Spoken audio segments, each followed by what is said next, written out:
Dahil sa isang malalang aksidente na sinapit ni Boknoy kasama ang kanyang mga magulang, merong kakaibang nangyari sa katauhan ng bata.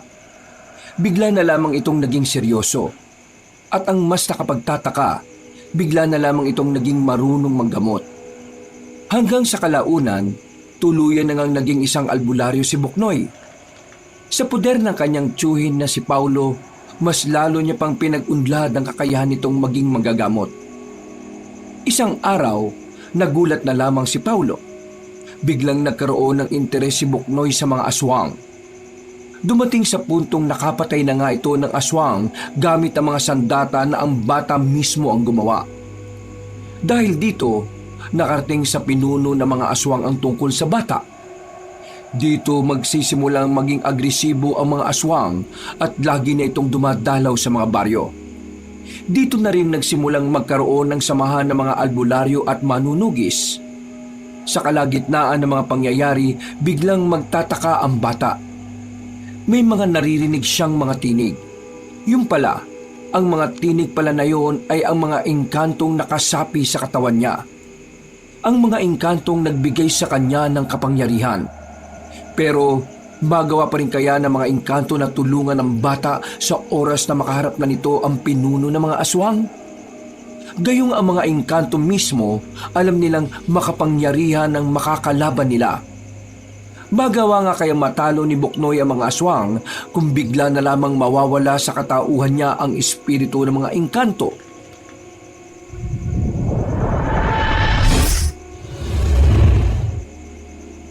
Ikaw naman kasi, sinabihan na kita na bago ka humarap kay Papa, ayusin mo naman ang sarili mo. Una pa lang sinabi ko na sa'yo medyo mapanlait si Papa eh. Kapag nakita kanyang hindi presentable, papansinin ka talaga nun.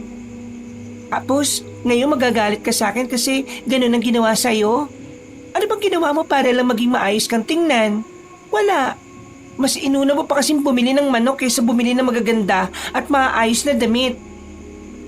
Kung makapagsalita ka naman, akala mo naman ang yaman ko. Pasensya na ha. Hindi kasi ako kasing yaman ninyo eh. Kaya hindi ako makabili ng magagandang damit. At hindi ako bumili ng manok malin. Pagkain lang ng manok ang binili ko. Bakit ba kasi ayaw mo na lang aminin sa akin ha? Ayaw sa akin ng papa mo. Bakit ba? Ano bang problema sa suot ko? Naka-t-shirt ako, nakamaong, maayos naman ang gupit ko. Nakasapatos ako, pero luma nga lang. Ano bang gusto ng tatay mo para matanggap niya ako? Nakabarong? Gusto niya bang nakatuksido ko kapag magkikita kaming dalawa? Nako, nakakapagod mag-adjust malin eh. Paulo naman, akala ko ba ang gusto natin mangyari dito ay magustuhan ka ni Papa para tuluyan na tayong maging legal sa pamilya ko? Bakit ganyan ang mga sinasabi mo? Konting adjust lang naman ang gagawin mo, bakit hindi mo pa... Adjust? So wala nga akong pambili ng magagandang damit at formal na damit.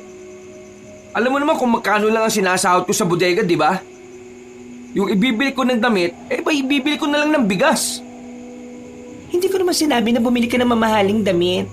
May mga mura naman na maayos tingnan. O kung wala, edi sige. Wala kang pambili. Pero Paulo naman, plansyahin mo naman yung susuotin mo bago ka man lang umarap sa pamilya ko. Kahit yun lang. Kung sinabi mo kanina na ito palang gusot na damit ko lang pala ang problema, di sana hindi na humaba to. Alam mo kung anong problema natin? Yung pananaw mo sa buhay. Ha? Ano pinagsasasabi mo?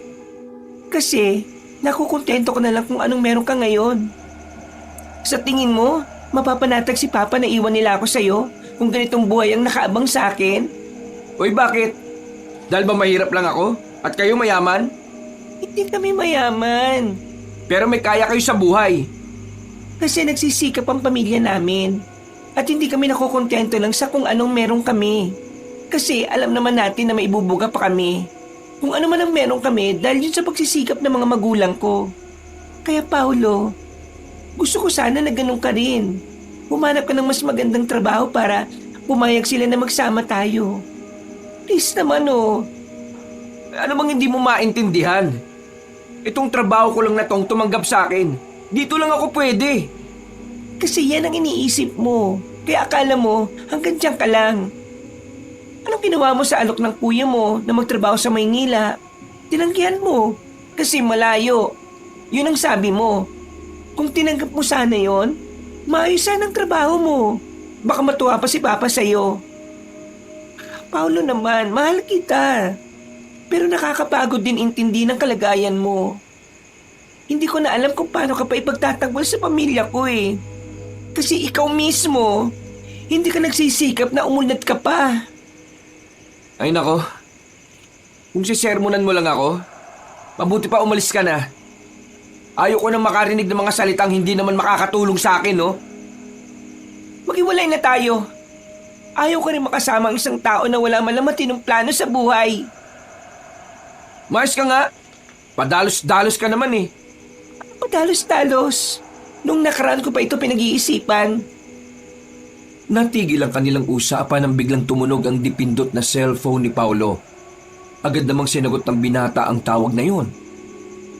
Lumayo siya sandali at binuksan ang bintana. Nang makausap niya ang nasa kabilang linya, nanlaki ang mga mata niya. Namutla at napasandal-dalan sa dingding. Agad na dumaloy ang luha nito. Bagay na kinabahala rin naman yun ni Malen. Paulo? Uy, Paulo. Ano nangyari? Sino yung tumawag? Sila kuya. Nalaglang sa bangin yung bus na sinasakyan nila pauwi rito. Ano? Diyos ko naman. Sa mga sandaling ito, ang pag-aaway ng dalawa ay tila naisang tabi na lang muna nila. Agad silang kumilos at lumabas ng kanilang barangay. Nakasakay sila sa sasakyan ng kuya ni Malen na si Tantan. Pupuntahan nila ang lugar kung saan naganap ang trahedya. May kalayuan ang lugar na yon kaya inabot sila ng halos 1 oras na biyahe. Habang nasa biyahe, tulala lamang si Paulo. Sabik na sabik pa naman kasi siyang makita ang kanyang utol na si Patrick. Hindi niya inakala na kung kailan kaunting-kaunti na lang ay makakauwi na to. Saka naman na aksidente ang mga yon. Maraming tao, maraming pulis at mga ambulansya ang naroon nang dumating sila. Halos hindi na makilala ang kuya ni Paulo at ang kanyang hipag ng ma-recover ang katawan.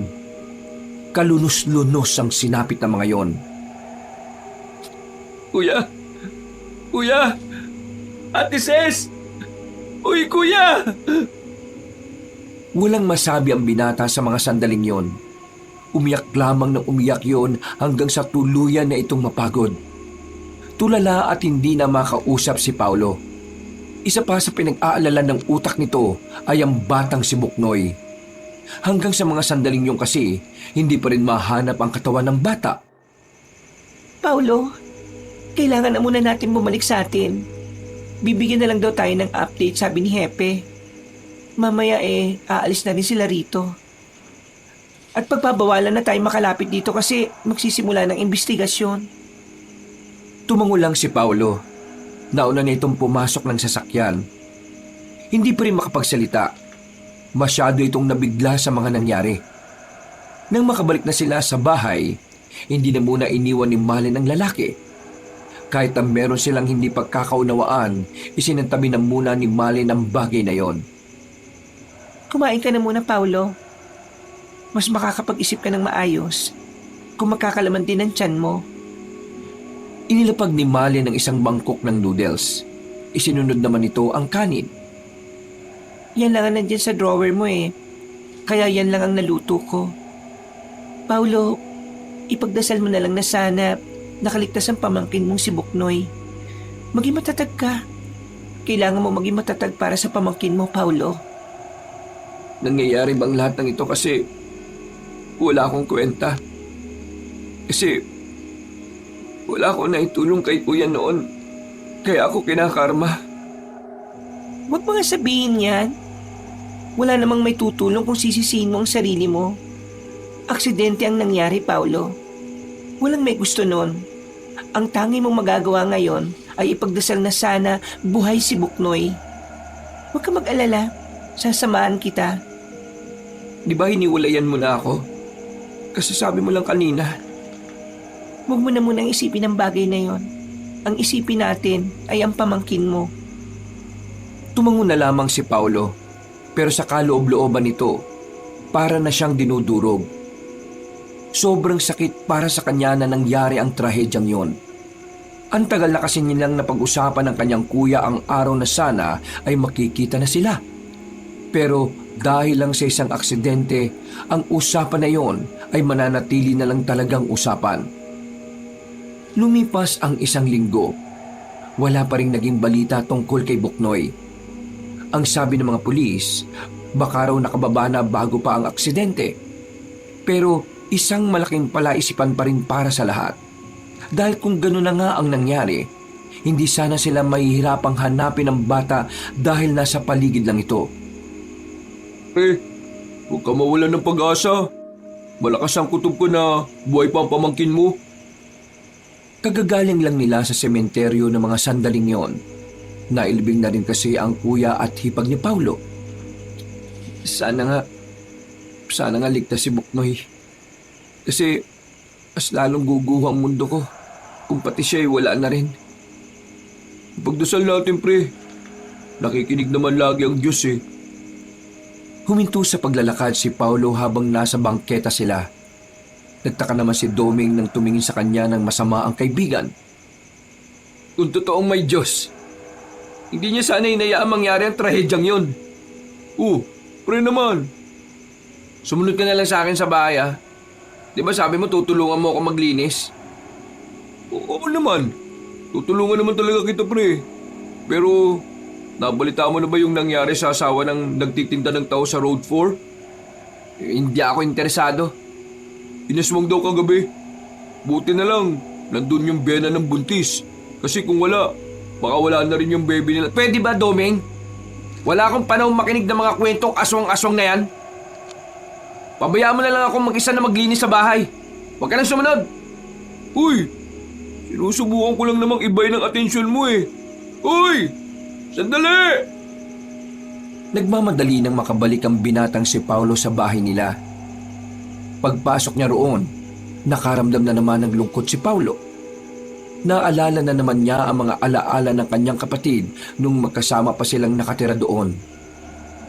Ngayon ako, di ko pa rin maisip na nangyari ang lahat ng ito. Parang ang hirap tanggapin. Ang bilis mo naman maglakad, pre. O ano, magsimula na tayo. Maya-maya pa ay naglinis na rin ang dalawa. Sa paglilinis na lamang itinuon ni Paulo ang kanyang atensyon. Pero kahit na natapos na nila yon at inabot sila ng 9:00 ng gabi, hindi pa rin mawala-wala ang pangungulila sa kalooban niya. Maraming salamat sa pagtulong mo sa akin, Doming ha. Pasensya ka na kanina kasi tagang magulo utak ko eh. Naku, walang alaman yung pre. Para saan pa na naging magkababata tayo. Naintindihan ko yung topak mo. Pero siyempre kahit naman sino kung namatayan ka, di ba? Talagang magiging mainitin ang ulo mo. Hindi ka makakapag-isip ng tama. Tsaka, ang sarap nga nitong niluto mo eh oh. Siguro nga tama ka rin eh. Kailangan ko magsimula ulit. Hindi titigil ang mundo ko sa pagkawala ni Kuya at ni Ate Ces. At huwag ka mawawalan ng pag-asa na makita uli yung pamangkin mo. Nagkibit balikat na lamang ang lalaki. Pinagpatuloy na lamang nila ang kinakain nila nang biglang may marinig silang kumatok. Nagturuan pa ang dalawa kung sino ang magbubukas. Ikaw na! Malay mo si Malin yun eh. O baka makipagbalikan niya sa'yo. Ay! Wala naman akong pakialam kahit sino yan. Latamad lang ako tumayo, no? Uy! Noon naman. Ay, sige na nga. Ako na nga. Nanguya pa ang lalaki nang tumayo ito at tumungo sa pintuan. Pagbukas nito, bumungad sa kanila ang isang batang lalaki.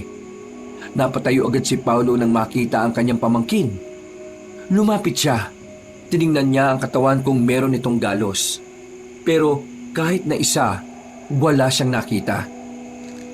Buknoy, saan ka ba galing? Ano ba nangyari sa'yo? Bakit ngayon ka lang? Alam mo bang kung anong nangyari? May natatandaan ka ba sa mga nangyari? Tumingin muna sa kanya ang bata. Nangungusap ang mga mata nito. wala siyang makitang kahit na anong lungkot o kahit na anong emosyon. Buknoy, naririnig mo ba ako? Naiintindihan mo ba ang sinasabi ko sa'yo?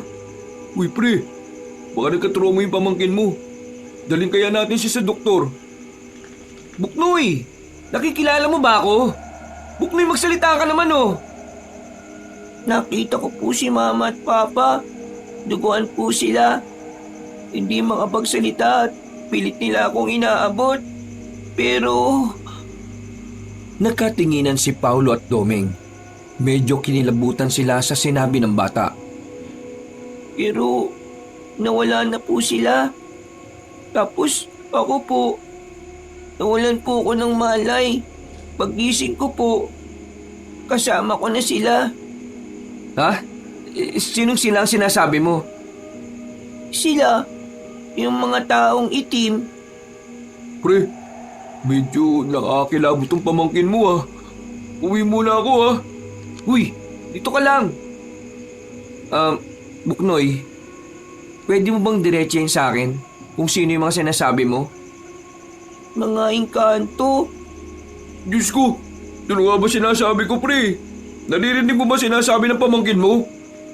Oo, di ako bingay, pwede ba? Huwag kang nanduduwag-duwag. Ang mga engkantong yun, sila ang dahilan kung bakit ako nakaligtas. Niligtas po nila ako. Sabi nila, ako lang ang kaya nilang iligtas eh. Kaya hindi nakaligtas si Mama at Papa. Sa puntong ito, nakita nilang tumutulo na ang luha ng batang si Buknoy. Humihikbi-hikbi na ito. Lumitaw na rin ang pagiging bata nito. Kaya naman, hindi na napigilan ni Paulo na yakapin ang kanyang pamangkin. Awang-awa siya sa bata. Pakiramdam kasi ni Paulo, hindi lang mailabas ng bata ang nararamdaman nito. Iyak lang ng iyak si Buknoy. Makalipas lang ng mahigit 1 oras ay kumalma na rin ito. Buknoy, ako na ngayon ang guardian mo. Kaya sasabihin mo sa akin ang lahat ng mga alam mo, ha? Ano ba talaga nangyari? Bakit ka bigla na lang nawala? At paano ka ba talaga nakaligtas? Noong bago po malaglag yung sinasakyan namin, narinig ko na lang silang bumulong. Ang sabi nila, may mangyayaring masama. Tapos po, ayun, nagkatotoo. Pero niligtas po nila ako at dinala sa lugar nila. 1 oras lang daw po ako sa kanila eh. Sige, sabihin na natin yun na nga ang nangyari. Pero ano pang sinabi nila sa'yo? May nasabi ba sila kung bakit nangyari yon? O hindi ba sila ang may gawa nun? Hindi po silang may gawa noon. Ang sabi lang nila sa akin, kailangan ko daw po makaligtas kasi ako raw ang tutulong sa mga tao. Ha? Tutulong sa mga tao? Tingnan niyo po yung mga suot kong bololoy. Bigay po nila sa akin to eh. Gagamitan po ito ng isang albularyo. Kasi batang albularyo na po daw ako. Pre, ibang level na yan. Gawin daw nila akong albularyo. Ako raw po ang kailangan ng mga tao laban sa mga aswang. Oh, pre, aswang. Sabi ko na sa'yo pre, totoo aswang eh. Uy, manahimik ka nga. Yak ka na naman eh. Ito Paolo, totoo po sila. Nung nasa lugar po ako ng mga engkanto, pinakita po nila sa akin ng mga aswang na biyag nila. Grabe, nakakatakot po yung mga limaw. Kumakain daw po sila ng tao eh. Buknoy, alam mo kasi wala pang nakakapagpatunay na totoo mga aswang.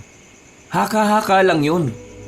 Siguro kaya mo naisip ang mga yan kasi apektado ang utak mo dahil sa nangyaring aksidente. Hindi po. Totoo po yung mga sinasabi ko. Buknoy, kailangan mo muna magpahinga ah. Ang mahalaga, kasama mo na ako. Meron pa rin mag-aalaga sa iyo, naintindihan mo? Pero wala na po sila Mama at Papa eh. Alam mo kasi Buknoy, minsan may mga pangyayari talaga na hindi natin mapipigilan. Ang isipin mo na lang, masaya na sila Mama at Papa mo kasama ang Panginoon. Tumango-tango na lamang ang bata. Mga ilang sandali lang, nakaramdam na rin ito ng antok. Pinahiga na nila ito sa silid. Domeng, may gagawin ka ba? Oh, wala naman pre. Bakit? Dito ka muna. Pupuntahan ko lang si Malin. Ay, maliligaw ka na ba ulit? Sira ulo ka ba? Hindi no. Manghihiram ako ng pera. Alam mo namang 1 linggo akong hindi nakapasok eh. Wala akong sasahurin. Ganun ba? O sige, puntahan mo na.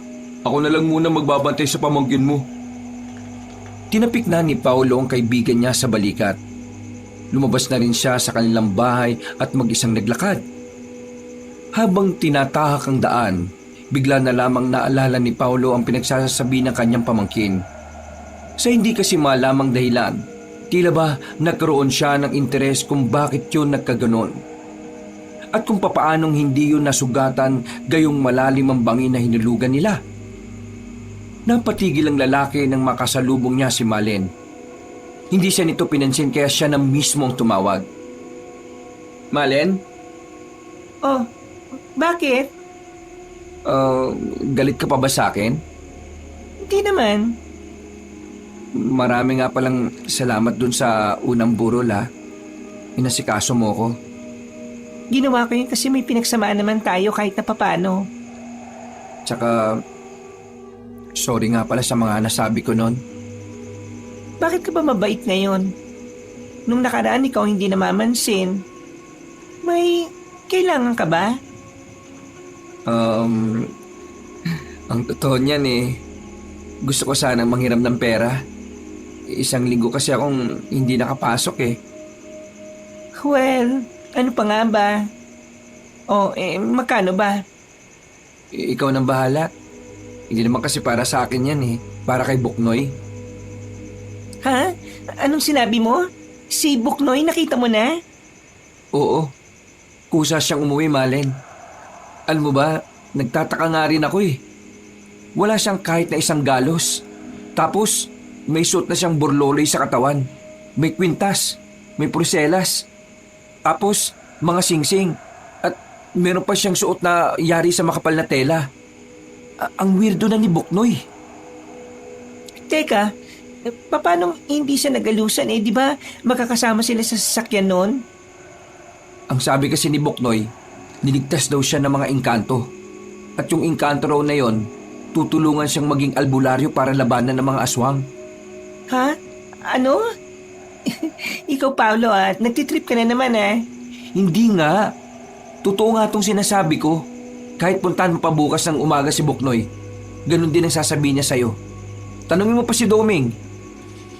Maniwala ka, may kakaibang nangyari sa pamangkin ko. Alam mo, ako naniniwala ako sa aswang. Pero ngayon lang ako nakadinig ng ganyang kwento tungkol sa mga engkantong nagligtas ng bata.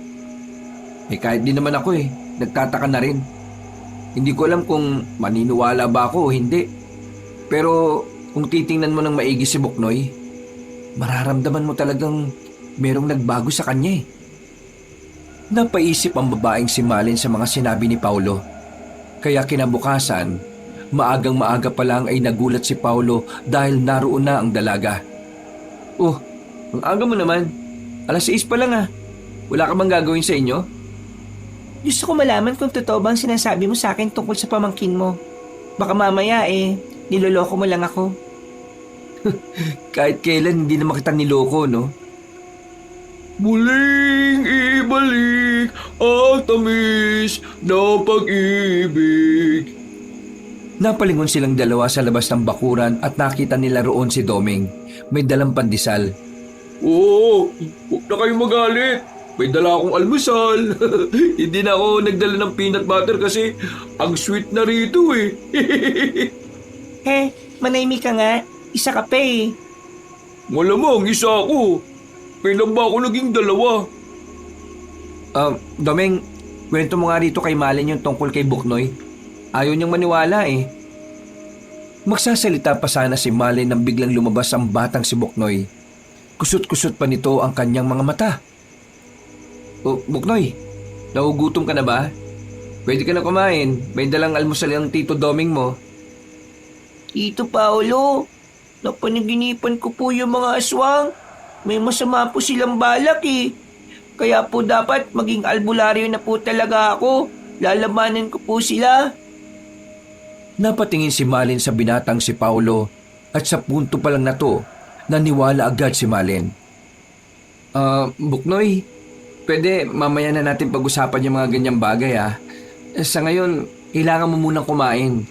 Kasi alam kong gutom ka na rin eh. Dahil naroon na rin naman si Malin, sabay-sabay na rin silang nag-almusal. Maya-maya, biglang hinila ni Malin ang binata palayo sa dalawa. Bakit? Tingin ko talaga may nangyaring kakaiba sa pamangkin mo. Gusto mo ba ng tulong? May kakilala akong albularyo. Pwede niyang matingnan si Buknoy. Sa halip na albularyo, bakit hindi na lang sa doktor? Tingin ko kasi dala lang ng trauma yung kung bakit siya nagkakaganyan eh. Paano mo ipapaliwanag yung wala man lang siyang natamong sugat?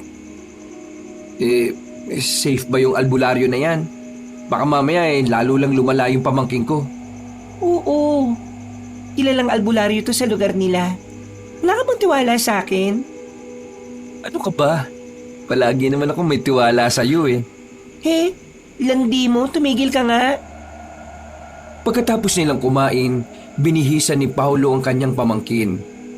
Si Malin naman ang sumagot ng pang-tricycle nila. Malapit lang naman yung kaya agad din naman silang nakarating. Pagpasok nila sa bakuran ng albularyo, nakita nilang tatlo kung papaanong tila nagningning ang mata ni Buknoy. Tuwang-tuwa ito nang makita ang matandang lalaki. Tito Paulo, kagaya po niya. Magiging kagaya niya po ako. Ganyan po ang gusto ko maging. Uy, Buknoy, huwag ka na nga muna makulit. Kailangan namin makausap ang albularyo para malaman kung anong nangyayari sa'yo. Mang Evan, kung naalala niyo po ako po si Malin. Ako po yung anak ni Gistoni. Ayo naman, naalala kita. Pero teka, anong ginagawa nyo rito kaaga-aga magpapagamot kayo? Ito po kasing bata na kasama namin. Kasama po siya sa sasakyan na nalaglag sa bangin nung nakaraan. Yung kumalat na balita sa mga baryo. Pero nagtataka po kami kasi wala man lang po kasi siyang sugat. At ang sabi niya po, tinulungan daw siya ng mga engkanto. Gusto raw siya ng mga engkanto na maging albularyo para labanan daw po mga aswang. Sa sinabi nilang yon, agad na tumungo ang tingin ng matandang albularyo kay Buknoy. Hinawakan nito ang kamay ng bata. Pumikit na sandali. Mabilis itong dumilat at tumayo. Sige, pumasok kayo sa loob. Pre, sigurado ka bang magiging ayos lang ang lahat? Kinikilabutan ako eh. Ewan ko rin eh. Pinaupo sila sa mahabang papag. Umupo naman agad ang albularyo sa harapan ng bata. Wala itong sinayang na pagkakataon. Kinausap agad ni Mang Evan si Buknoy. Bata, mga engkanto ang tumulong sa'yo. Sabihin mo, ano ang kulay ng mga mata nila? Kulay po? Kulay puti po eh. Dinala ka ba nila sa bahay nila? Anong itsura? Dinala po nila ako sa bahay nilang kulay puti. Tapos, marami pong ilaw na sobrang liliwanag. Tumingin si Mang Evan kay Paulo at Malin. Nawala ang kaba ni Paulo nang makita niyang napangiti ang matanda. Ay, huwag kayong mag-alala. Mababait na engkanto ang tumulong sa batang ito. May mababait talaga? Oo, pero bibihira lang. Kaya nga ang swerte ng batang ito kasi mababait ang lumapit sa kanya. Totoo po ba yung sinasabi niya na gusto siyang gawing albularyo ng mga engkanto para labanan ng mga aswang? Sa nakikita ko sa aura niya, totoo may mga engkanto na nangangalaga sa kanya. Kaya hindi malabo ang sinasabi niya ngayon. Mang Evan, masama po ba yon o hindi? Kasi di po ba ang bata-bata pa niya? Hindi naman siguro tama na maging albularyo siya sa ganyang edad. Sa totoo lang, medyo delikado ang pagiging albularyo. Ano pa kaya kung bata siya? Pero sa kaso niya, meron siya mga tinuturing na guardian. Kaya masasabi kong ayos lang naman. Pero kahit na ganun kailangan niya pa rin kayo. Ikaw, iho, ano bang pangalan mo? Paulo po. Ikaw ang tatayong ama nitong batang ito. At ikaw naman, Malen, ang tatayong ina. Ano po? Ha? Kailangan ng batang ito ng imahe ng isang kumpletong pamilya. Nang sa ganon, mas lalong lumakas ang paggabay sa kanya ng mga mababait na engkanto. Hindi ko yata magagawa yan eh. Ang bata ko pa para maging ina. Sus, kunwarian lang naman to Di naman masyadong seryoso. Kailangang maiparamdam sa bata ang tunay na pagmamahal ng isang ina at ng isang ama. Ito ay para mas lalong maging magaan ang kanyang pakiramdam, ang kanyang moral at ang kanyang paniniwala bilang isang bata. Kung hindi nyo ito gagawin, mas lalong mahihirapan ang batang ito na makilala ang kanyang sarili. Mas lalo lang siyang mahihirapan na makausad sa trahedyang nangyari. At kapag nangyari yon, iiwanan siya ng mga engkanto. Dahil ang mga engkantong yon naghahanap ng isang batang malakas ang katawan at kaisipan na maaari nilang gamitin laban sa mga aswang. Parang hindi naman yata tama na manggagamit sila ng bata para sa sarili nilang interes. Hindi ito pang sariling interes. Ito ay para sa lahat. Nagkataon lamang na sa batang ito nila nakita ang tunay na kabusilakan ng puso. Oh, ano? Payag ba kayong maging ama at ina ng batang yan? Si ate po, magaan po ang pakiramdam ko sa kanya. Pakiramdam ko po matagal ko na siyang kilala. Yung katawan niya po nagtataglay ng positibong enerhiya. Oh, narinig mo na, Malen, ha? Bago tayo tumuloy sa susunod na pagsusuri, nais ko na munang malaman kung papayag ba kayo sa sinasabi ko. Ako po, total pamangkin ko naman siya. Wala naman pong problema sa akin na maging ama niya. Ewan ko lang po kay Malen. Sandaling napaisip si Malen ng mga sandaling yon.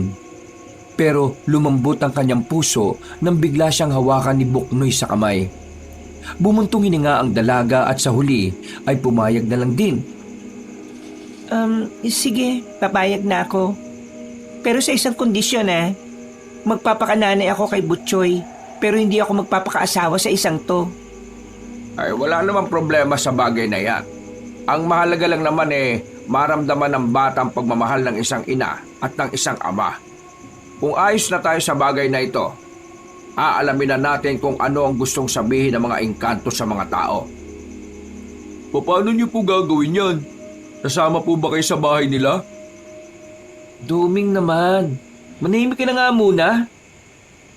Bata, pwede bang mahiga ka muna rito? May gagawin lang ako para makausap ko ang mga engkantong nagbabantay sa'yo. Sumunod naman ang bata. Tahimik itong humiga at walang makikitang kahit na anong pagtutol. May kinuwang langis sa matanda. May kung ano-ano itong binigkas na salita at saka nagbasag ito ng itlog na inilagay pa sa mangkok. Nakita na lamang nilang may lumalabas na dugo sa ilong ng albularyo. Makalipas lang ang halos 10 minuto, natapos na rin ito. Pawis at hingal na parabang kakaahon lang sa ilalim ng tubig ang albularyo. Ano pong sabi ng mga engkanto? Nababahala ang mukha ni Mang Evan nang humarap ito sa kanila. Ang mga aswang, totoong nagbabalak na silang maggasip dito sa bayang ito. Totoong sinasabi ng bata. Totoong babala ng mga engkanto. Kailangan natin pakinggan sila. Dahil kung hindi, maraming buhay ang tiyak na malalagay sa panganib. Ano po gagawin natin ngayon? Kailangan mangyari ang gusto ng mga engkanto.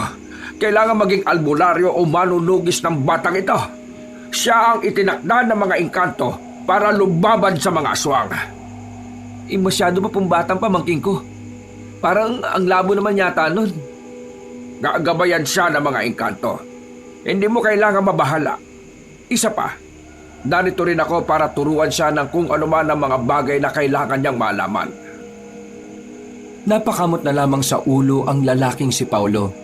Aminadong naguguluhan pa rin siya sa mga narinig niya. Pero unti-unti na rin siyang nakukumbinsi na totoo nga ang lahat. Manong, gusto ko po maging katulad nyo ha. Gusto ko pong makalaban ng mga aswang para ipagtanggol ang buong bayan. Iho, huwag ka mag-alala. Ako ang bahala sa'yo. Ang kailangan mo lang gawin makinig sa akin. Paulo, Balen, ako na lang ang pupunta sa inyo araw-araw para sanayin ang batang ito. Hindi naman po ba nakakapagod yun sa inyo? Ay, hindi naman. Meron naman akong tricycle. Sa totoo lang, medyo nawiwindang pa rin ako sa mga nangyayari. Engkanto, aswang, albularyo. Ewan. Pero kung ano man ang makabubuti sa pamangking ko, sige po, magtitiwala na lang ako sa inyo. At sa engkantong sinasabi ninyo. Natapos naman ang maayos ang pag-uusap na yon. At tatanggap na ni Paulo na magbabago na nga talaga ang buhay ng kanyang pamangkin. Hindi na niya yon mapipigilan. Kahit na ayaw niya, wala na rin naman siyang magagawa. Dahil palagay niya, yun na talaga ang nakatakda. Bumuntong hininga na lamang ang binata habang nasa biyahe na sila. At nang makarating na sila sa kanilang bahay, kinausap niyang muli ang dalaga. Malen, maraming salamat nga pala kanina ha. Ginagawa ko ito para kay Buknoy. Hindi naman para sa iyo Kaya nga sabi ko maraming salamat O sige na, uwi na ako.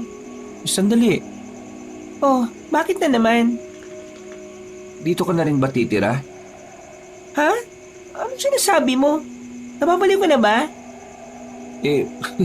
Kung makariyak ka naman, para namang hindi tayo nagsama dati. At saka, di ba ang sabi ni Mang Evan, dapat kumpletong pamilya ang maramdaman ng bata. Paano masasabi na kumpleto kung wala ka naman dito?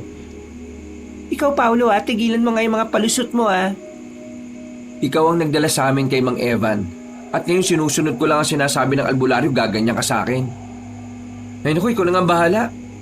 Di naman kita pipilitin Pero kung hindi ka susunod, alam mo naman siguro ang magiging epekto kay Buknoy.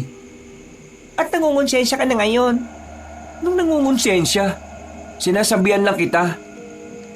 Ay naku, kulit mo naman. Uwi ka na nga kung ayaw mo. Hindi ka naman pinipilit Talaga? Naglakad na paalis ang dalaga. Napapakamot na lang si Paulo sa ulo. Kahit na kailan, hindi talaga nagpapatalo ang babaeng yon. Pero sa kabilang banda ng utak ni Paulo, may kung anong saya rin siyang nararamdaman sa ideyang makakasama niya na ulit ang dalaga.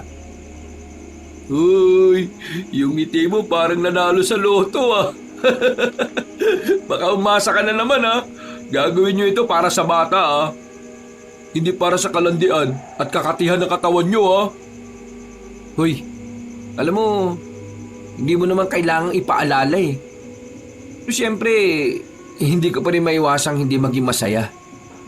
Naalala ko lang naman kasi yung dating kami di mahal mo pa rin pala. Malamang, balo ka ba? Di naman agad mawawala yung pre.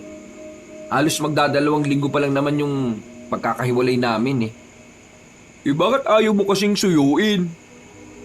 Napag-isip-isip ko lang kasi na tama ang tatay niya. Parang wala akong karapatan kay Malen. Kung sarili ko nga nahihirapan akong buhayin. Di patunayan mo sa kanila na hindi ka mababang uri ng tao. Maghanap ka ng ibang trabaho. Nang sa ganun pagkatiwalaan ka nila sa anak nila. Sa ngayon pre, hindi na muna yan ang iniisip ko. Mas iniisip ko ngayon yung pamangking ko. Love life, sak na muna yan. Mas kailangan ako ni Buknoy ngayon, no? Sandaling napatingin si Paulo sa kanyang pamangkin na nasa loob ng bahay. Napangiti siya ng bahagya. Nakakaramdam siya ng awa. Sa murang edad kasi, kinailangan ng tanggapin ni Buknoy na wala ng kanyang mga magulang. Kaya naman, hindi maiwasan ni Paulo na mag-alala para sa bata. Kinabukasan ng umaga, maagang pumunta si Malin sa kanila. Sa katunayan, pasikat pa lang ang araw ay nandoon na ang dalaga. Kasama nito ang kuya nitong si Tantan. Pinaliwanag ko na ang lahat kay kuya. Wala naman siyang problema sa magiging setup natin. Hoy, ikaw Paolo. Ayaw ko na hahawak-hawak ka sa kapatid ko ah. Ang gagawin nyo ay para lang sa bata at hindi para sa isip bata. Uy, huwag mo naman akong duduru-duruin. Baka bigwasan kita dyan. Alam ko ang gagawin ko. Huwag ka mag-alala. Wala akong gagawin kay Malen. Mabuti na nagkakaliwanagan tayo. Tumigil na nga kayong dalawa. Sa harapan pa kayo ng bata at ng pagkain nagsasagutan ng ganyan. Yan kasing kapatid mo eh. Akala mo tapang palagi. Takot naman sa suntukan. Sinisiguro ko lang na hindi na kayo magbabalikan. Kuya, sige na, tama na. Nasaan na ba si Doming? Nadaganan na ba ng pandesal ng taong yun? Kanina pa wala ah. Sana kasi ikaw na lang ang bumili para mas mabilis. Uy, ayun na po si Tito Doming oh. May daladalang isang supot ng pandesal ang lalaki. Pero halata sa mukha nito ang pagkabahala. Nang makalapit ito sa kanila ay napansin nila ang mukha nitong tila natataranta. Oh, problema mo. Bakit ganyan ang mukha mo? Sa kanto pre, may nangyari. Ha? Ano nangyari? Pinagkakaguluhan doon yung lalaking inatake ng aswang. Nagiging kulay ubi na nga yung parte ng kinagat ng aswang eh. Aswang? Seryoso ka ba? Meron agad nun dito? Natigil lang ang kanilang usapan nang makita nilang nakalabas na agad ng bakuran nila ang batang si Buknoy. Hinabol nila yon hanggang sa makarating na sila sa mismong nagkukumpulang mga tao. Ano ka bang bata ka? Bakit ka ba nagpunta rito? Nakita ni Paulo na mayroon ng hawak na dahon ng bata. Hindi niya alam kung anong klaseng dahon yon. Pero kakaiba ang itsura. Kulay dilaw na may kakaibang pagguhit na disenyo. Tito, kapag hindi po nagamot ang lalaki, mamamatay po siya. Ano naman ang alam mo sa panggagamot? Hindi ka pa natuturuan ni Mang Evan, di ba? Paulo, hayaan mo na siya. Sige na. Ha? Hayaan? Hayaan mo na siya. Baka alam niyang gagawin niya. Hayaan mo na pre. Nanay na nagsasabi oh. Pinitiwan na rin ni Paulo ang kamay ng bata. Nakiraan ang bata sa mga tao nakaharang at agad namang itong lumapit. Nagtatakang tumingin ang mga tao kay Buknoy nang hawakan na ng bata ang paa ng lalaki. Nakita nila roon na parang kulay talong na nga ang parting yon. Huwag po kayong matakot. Huwag po kayong mag-alala. Kaya ko po siyang gamutin gamit lang ang dahon na ito. Hayaan niyo po kung gawin ang nalalaman ko. Nagbulong-bulungan ang mga tao. Halos lahat ng mga yon ay nagdududa sa sinasabi ng bata. Kaya naman nakisingit na rin si Paulo para suportahan ang kanyang pamangkin. Siya po si Buknoy. Siya po yung kaisa-isang nakaligtas sa trahedya nung nakaraan. Parang isang malaking himala ang pagkakaligtas niya. At kakambal ng himala na yon ay ang kanyang kakaibang kakayahan na makapanggamot. Subukan po natin si Buknoy. Magtiwala lang po tayo sa kanya. Magagamot niya ang lalaki. Sa sinabing ito ni Paulo, nanahimik ang mga tao. Sinimulan na rin ni Buknoy na asikasuhin ng lalaking nakaupo na inaalalayan lang din ng isang bata. Sinuri sandali ni Buknoy ang paa ng lalaki. Maya-maya lang, ninuya ni Buknoy ang mga dahon at saka iniluwa. Pinahid-pahid niya yon sa sugat. Kiniskis niya ng kiniskis hanggang lumabas na ang dugo sa sugat. Naghalo ang dugo at katas ng dahon. Halos mamilipit naman ang lalaki sa ginagawa niya. Pero kasunod nito, dinikit ni Buknoy ang hintuturo niya sa pagitan ng dibdib ng lalaki. Diniinan niya yon. Biglang sumuka ang lalaki ng kulay berde. Ilang segundong suka lang yon ng suka. Pagkatapos, naging kalmado na rin ito. Pinagpapawisan at nakakahinga na ng maluwag. Nagulat ang mga tao nang makita nilang nagkamalay na ang lalaki. Nakakapagsalita na rin at ang mga paa nito, nawawala na ang pagiging kulay ube. Hindi malaman ni Paulo kung anong nangyari at parang may magic lang sa ginawa ni Buknoy. Naalis na po ang lason sa katawan niya. Tandaan po natin na totoo mga aswang at ang ilang aswang ay may mga lason sa ngipin o pangil. Kaya dapat hindi tayo magpapakagat sa kanila ha. Maging alerto po tayo sa lahat ng oras. Ang mga aswang ay malapit nang dumating sa bayan natin. Bumangon ang lalaki at nagpasalamat sa kanya. Agad din namang hinila ni Paulo ang kanyang pamangkin. At bago pa ito pagkaguluhan ng mga tao, umalis na sila roon at bumalik na sa kanilang bahay. Pre, ang galing ng ginawa ng pamangkin mo. Partida ha, hindi pa yan natuturuan ni Mang Eman. Paulo, mukhang ito na nga yung simula ng pagiging albularyo ng pamangkin mo. Ito, Paulo, nararamdaman kong unti-unti na pong nagpaparamdam ang mga aswang. Kaya kailangan ko na rin pong simulan ng misyon ko bilang albularyo. Sabihin mo, ano bang mga kailangan mo para sa mga yan? Napangiti si Buknoy sa tanong na yon. Sinabi niya ang lahat. At sa mga sumunod na araw, tuluyan na ngang naging ganap na albularyo ang bata. Sa loob ng 1 linggo, hindi siya nawawala ng pasyente. Kung minsan pa nga, merong mga taga-malayo na dumadayo pa para lamang magpagamot kay Buknoy. Tinanggap at sinuporta na lamang din ni Paulo ang gawain ng pamangkin. Masaya rin naman siya kasi kahit papaano nakakatulong ang bata sa mga tao. Isa pa, nakatulong din ang pagiging albularyo nito para mas madali nitong matanggap na wala na ang kanyang mga magulang. Lumipas ang halos 1 buwan ng pagiging albularyo ng batang si Buknoy. Marami-rami na rin ang kanyang natulungan. Nakatulong ang kanyang panggagamot para kahit papaano ay kumita ng pera. Dahil sa kahusayan ng bata, pumutok na rin ang kanyang pangalan sa iba pang mga baryo. Marami na ang natutuwa sa kanya. Marami na rin ang nagtitiwala. Pero ang hindi nila alam, meron na rin palang nagmamasid sa kanila. Lalo na sa mga galaw ni Buknoy. Oops, tama na po. Tapos na po ang oras ng pagtanggap ni Buknoy ng pasyente. Alas 5 na po. Kailangan na po magpahinga ni Buknoy.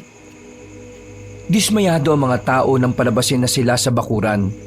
Ang ilan sa mga yon ay nanggaling pa talaga sa malalayong lugar. Pero walang magagawa ang mga yon kundi sumunod na lamang sa oras. Kapansin-pansin ang pagiging masigla ni Buknoy tuwing matatapos na ang kanyang panggagamot. Bagay na ikinatutuwa naman ni Paulo. Pumasok na muna ang bata sa loob kasama ang babaeng si Malen, ang dalagang kinikilala niyang ina. Pre, nabalitaan mo na ba? Oh, ang alin na naman ba? Hindi ko pa ito sinasabi kay Buknoy eh. Baka kasi bigla na naman niyang hanapin yung gubat pre. Yung grupo ng magsasaka na nagpunta sa kabilang bundok, nawawala kahapon. Kaninang umaga, natagpo ang mga patay na. Wala na mga laman loob. Sinasabi mo bang aswang ang mga gumawa nun? Mismo pre. Tingin mo, pasimple lang silang nambibiktima? Gano'n na nga siguro ang ginagawa nila. Tingin ko, kailangan na talaga nating sabihin ito kay Buknoy. Kakayanin na ba ni Buknoy ang mga aswang? Hindi pa nga siya natuturuan ni Mang Evan ng mga Kasi naman, hindi na naituloy yung pagsasanay nila. Ilang araw na rin kasing may sakit ang matandang yun. Kaya nga puntahan na kaya natin. Kawawa naman Dala na rin natin siya ng mga prutas. Kailangan nyo ba ng mga sasakyan? Bakit? Ihahatid mo ba kami? Ayaw nyo ba? Napapansin ko nung nakaraan ka pa parang bumabait ah. Anong meron? Wala naman. Bakit? Masama bang bumait? Nakakapagduda lang. May gagawin ka ba ngayon? Gusto ko sana ngayong bumisita kay Mang Evan Wala naman akong gagawin ngayon. Teka. Hintayin nyo ako dito Kukunin ko lang yung sasakyan ko.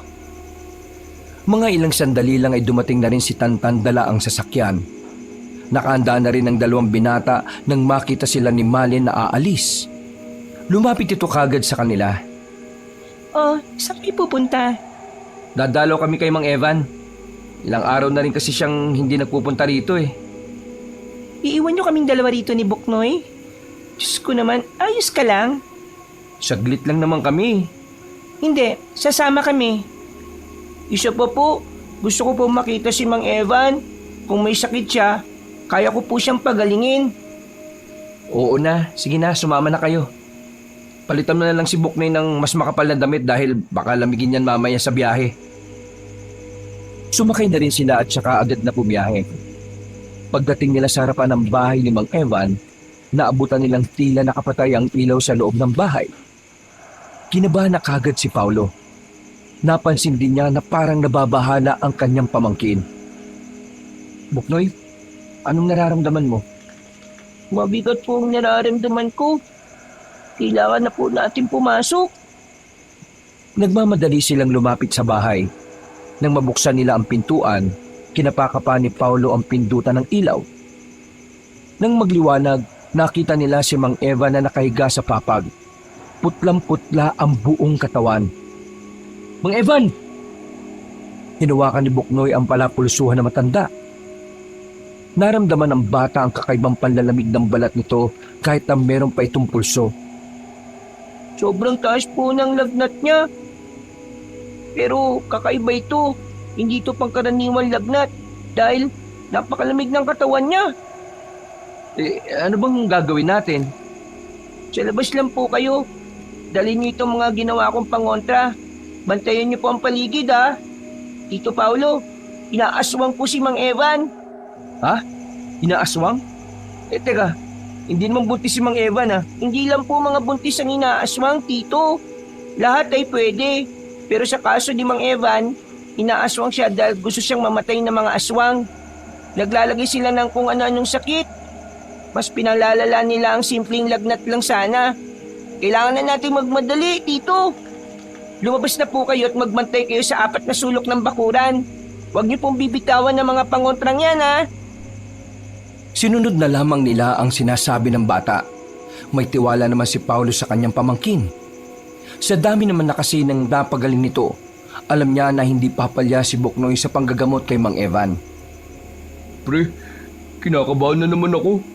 Paano kung may aswang talaga sa paligid at hindi lang natin nakikita? Ang sabi ni Buknoy, may nangangaswang nga talaga. Ibig sabihin, nandito lang talaga sa paligid yon. Pabira naman talaga oh. Nakakatakot na. Huwag ka matakot, kasama niyo ako.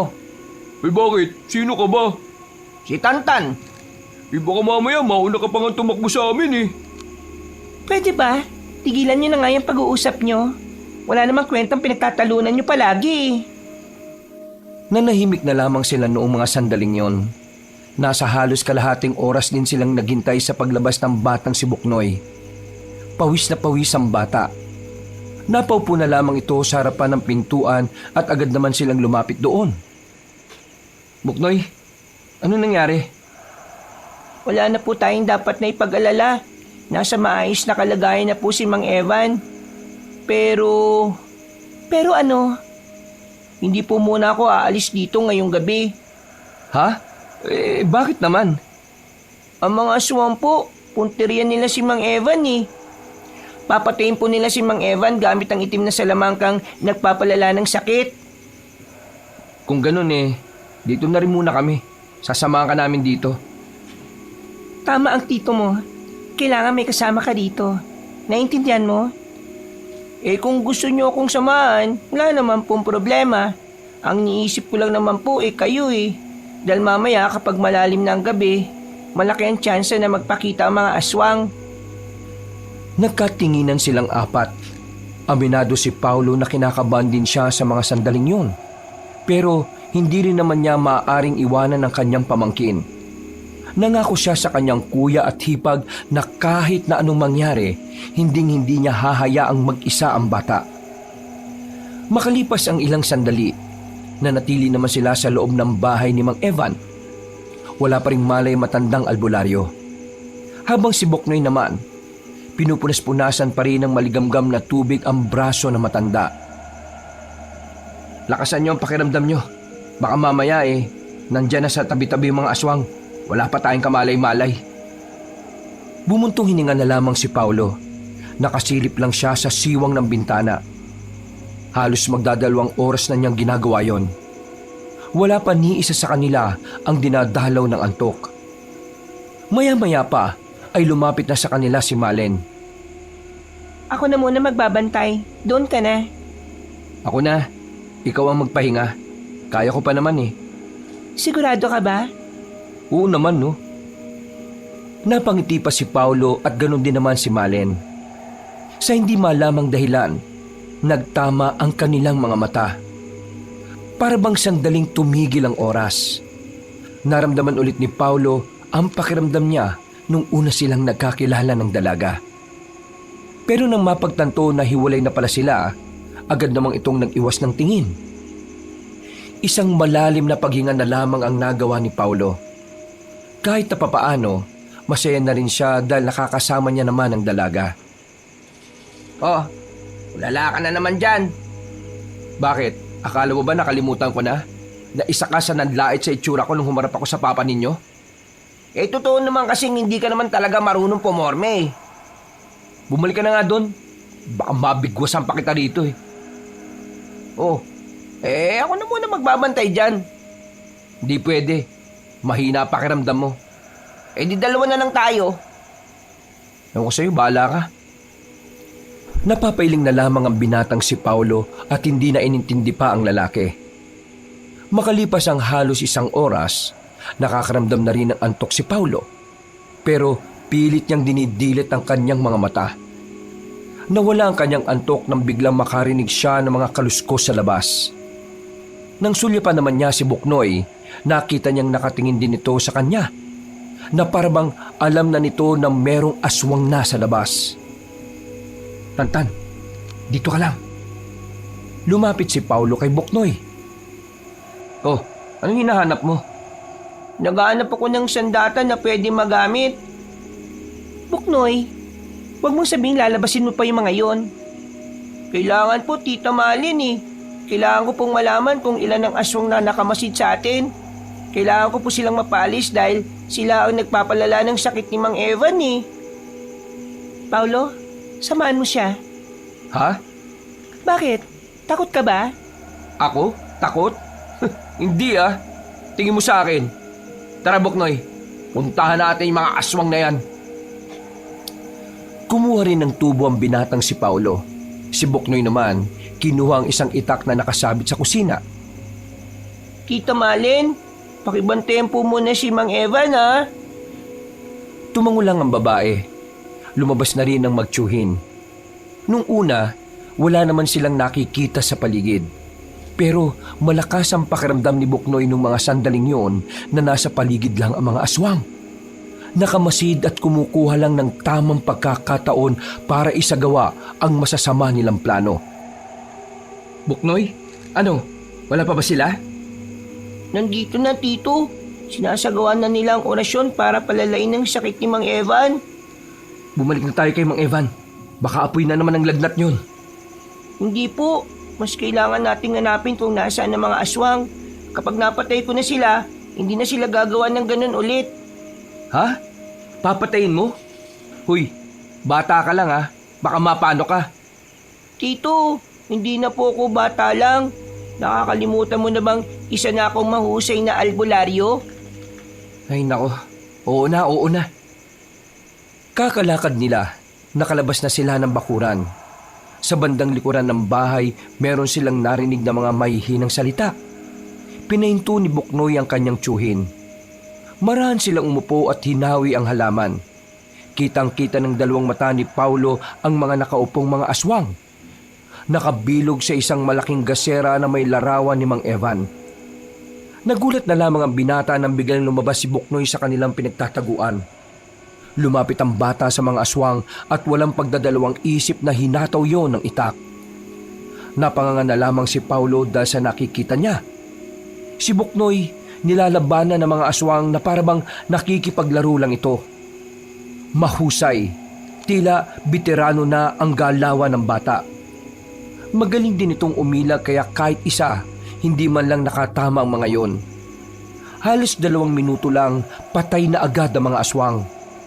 Dali-dali namang lumapit si Paulo sa kanyang pamangkin at namamanghang nagtanong. Pambihira ka naman. Paano mo nagawa yung mga yun? Kagaya nga po ng sinabi ko nung una, tinutulungan po ako ng mga engkantong mababait. Hindi ako makapaniwala.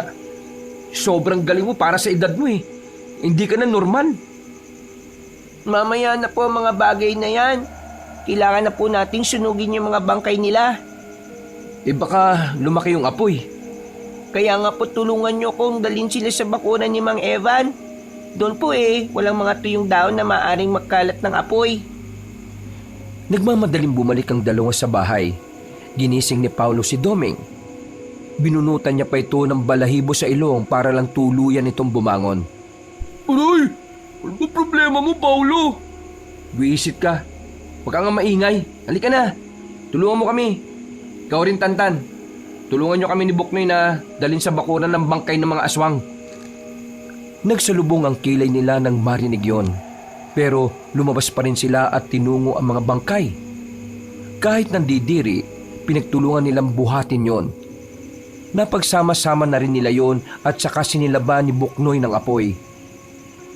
Seryoso ka ba sa mga sinasabi mo? Ang batang yan lang ang pumaslang sa 5 aswang na yan? Kahit ako nga rin hindi rin ako makapaniwala. Marami-rami pa pong aswang ang pwedeng lumapit sa atin. Kaya hindi po dapat tayo maging kampante. Hindi pa po natin nakikita ang pinuno nila Umaga na ng tuluyang naabo ang katawan ng mga aswang. Sa puntong ito ay nagkaroon na rin ng malay si Mang Evan. Nagulat ito nang malaman ang ginawa ng bata. Hindi rin ito makapaniwala na mas mabilis na natuto si Buknoy sa pagiging albularyo. Nang masigurong wala ng aswang ang babalik pa roon, nagpaalam na muna sila sa matandang albularyo. Kinailangan na nilang makabalik sa baryo dahil marami-rami na rin naman ang magiging pasyente nila. At hindi nga sila nagkamali. Pagdating nila ay marami agad ang nasa labas. Agad na naman nilang inasikaso ang mga yon. Maaga silang natapos dahil halos lahat ay konsulta lang. Hindi na sana sila tatanggap ng pasyente bandang 2:00 nang bigla na lang may matandang babae na naman na dumating. Tila uugod-ugod na ito. Puti na ang buhok at kuba na rin. Lola, magpapakonsulta po ba kayo? Sarado na po kasi kami ngayon Kasi masakit ang balakang ko. Gusto ko lang sanang ipahilot. Baka naman pwede akong makahabol. Pasensya na po talaga. Nagpapahinga na po kasi yung bata sa loob Kung ayos lang sa inyo, bumalik na lang po kayo kinabukasan. Agahan nyo na lang po ang punta para mauna po kayo. Hindi ba talaga pwede kahit nasaglit lang? Gustuin man namin kayong pagbigyan, magtatampo naman po yung iba naming pinabalik. Kaya sana, maintindihan niyo po kami. Ano ba ang pangalan ng batang albularyo? Buknoy po. Shh! Bakit mo sinabi? Kabilin-bilinan sa kanila ni Mang Eva na hindi nila maaaring sabihin ang pangalan ng bata sa mga hindi naman nila kilala. Yun ay para makaligtas ang bata sa anumang kulam na kaya ring gawin ng mga aswang. Nako, kapangalan niya palang panganay ko. Kaso, wala na yon. Namatay na. Ako naman si Petina. Aling Petina na lamang ang itawag niyo sa akin. Sige po, Aling Petina. Pasensya na po talaga Hindi po namin kayo pwedeng pagbigyan Naiintindihan ko naman. Wala namang problema sa akin. Babalik na lang ako kinabukasan. Ngumiti na lamang sa kanila ang matandang babae. Naglakad na rin ito palabas at inalalayan pa ni Doming. Malen, mahal? Ano mahal? Sampaling kita dyan Pasensya na, hindi kasi ako komportable sa matandang yun Bakit? Ano bang tingin mo? Hindi ko alam.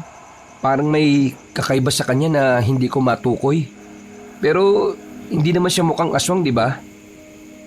Pero bakit ganito yung nararamdaman ko? Baka naman masyado ka lang nagiging mapanghusga. Ang tanda nun, kuba na nga rin Basta, hindi magandang pakiramdam ko. Hindi na lamang pinansin ni Paulo ang matanda. Kinabukasan, muling bumalik ang matandang si Petina. Pero kagaya ng una, alanganing oras na rin itong dumating. Kaya naman, hindi na naman yun nasuri ni Buknoy. Sa sumunod na araw, pabalik-balik lang din ang matanda sa kanila. Naiisip na nga nilang tila sinasadya na lamang na matanda na huling dumating. Kung kailan magpapahinga na ang batang albularyo. Dahil sa kaisipang ito, nagkaroon ng ideya si Buknoy. Nakakahalata na ang bata na merong nangyayaring hindi maganda.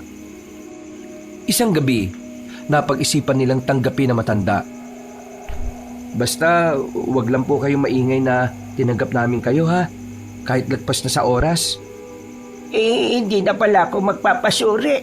Naisip ko, baka mamaya ay magalit pa ang mga tao sa akin.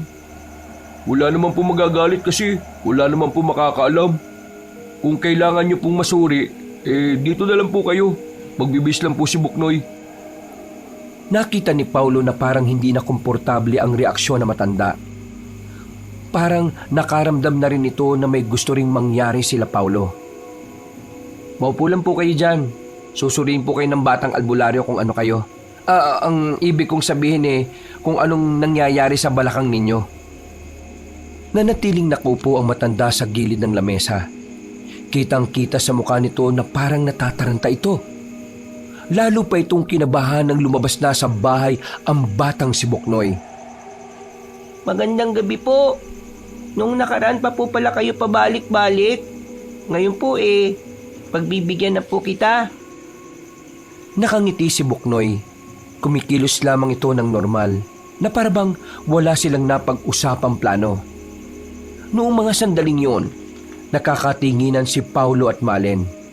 Pareho silang nakakaramdam na may mangyayaring hindi maganda.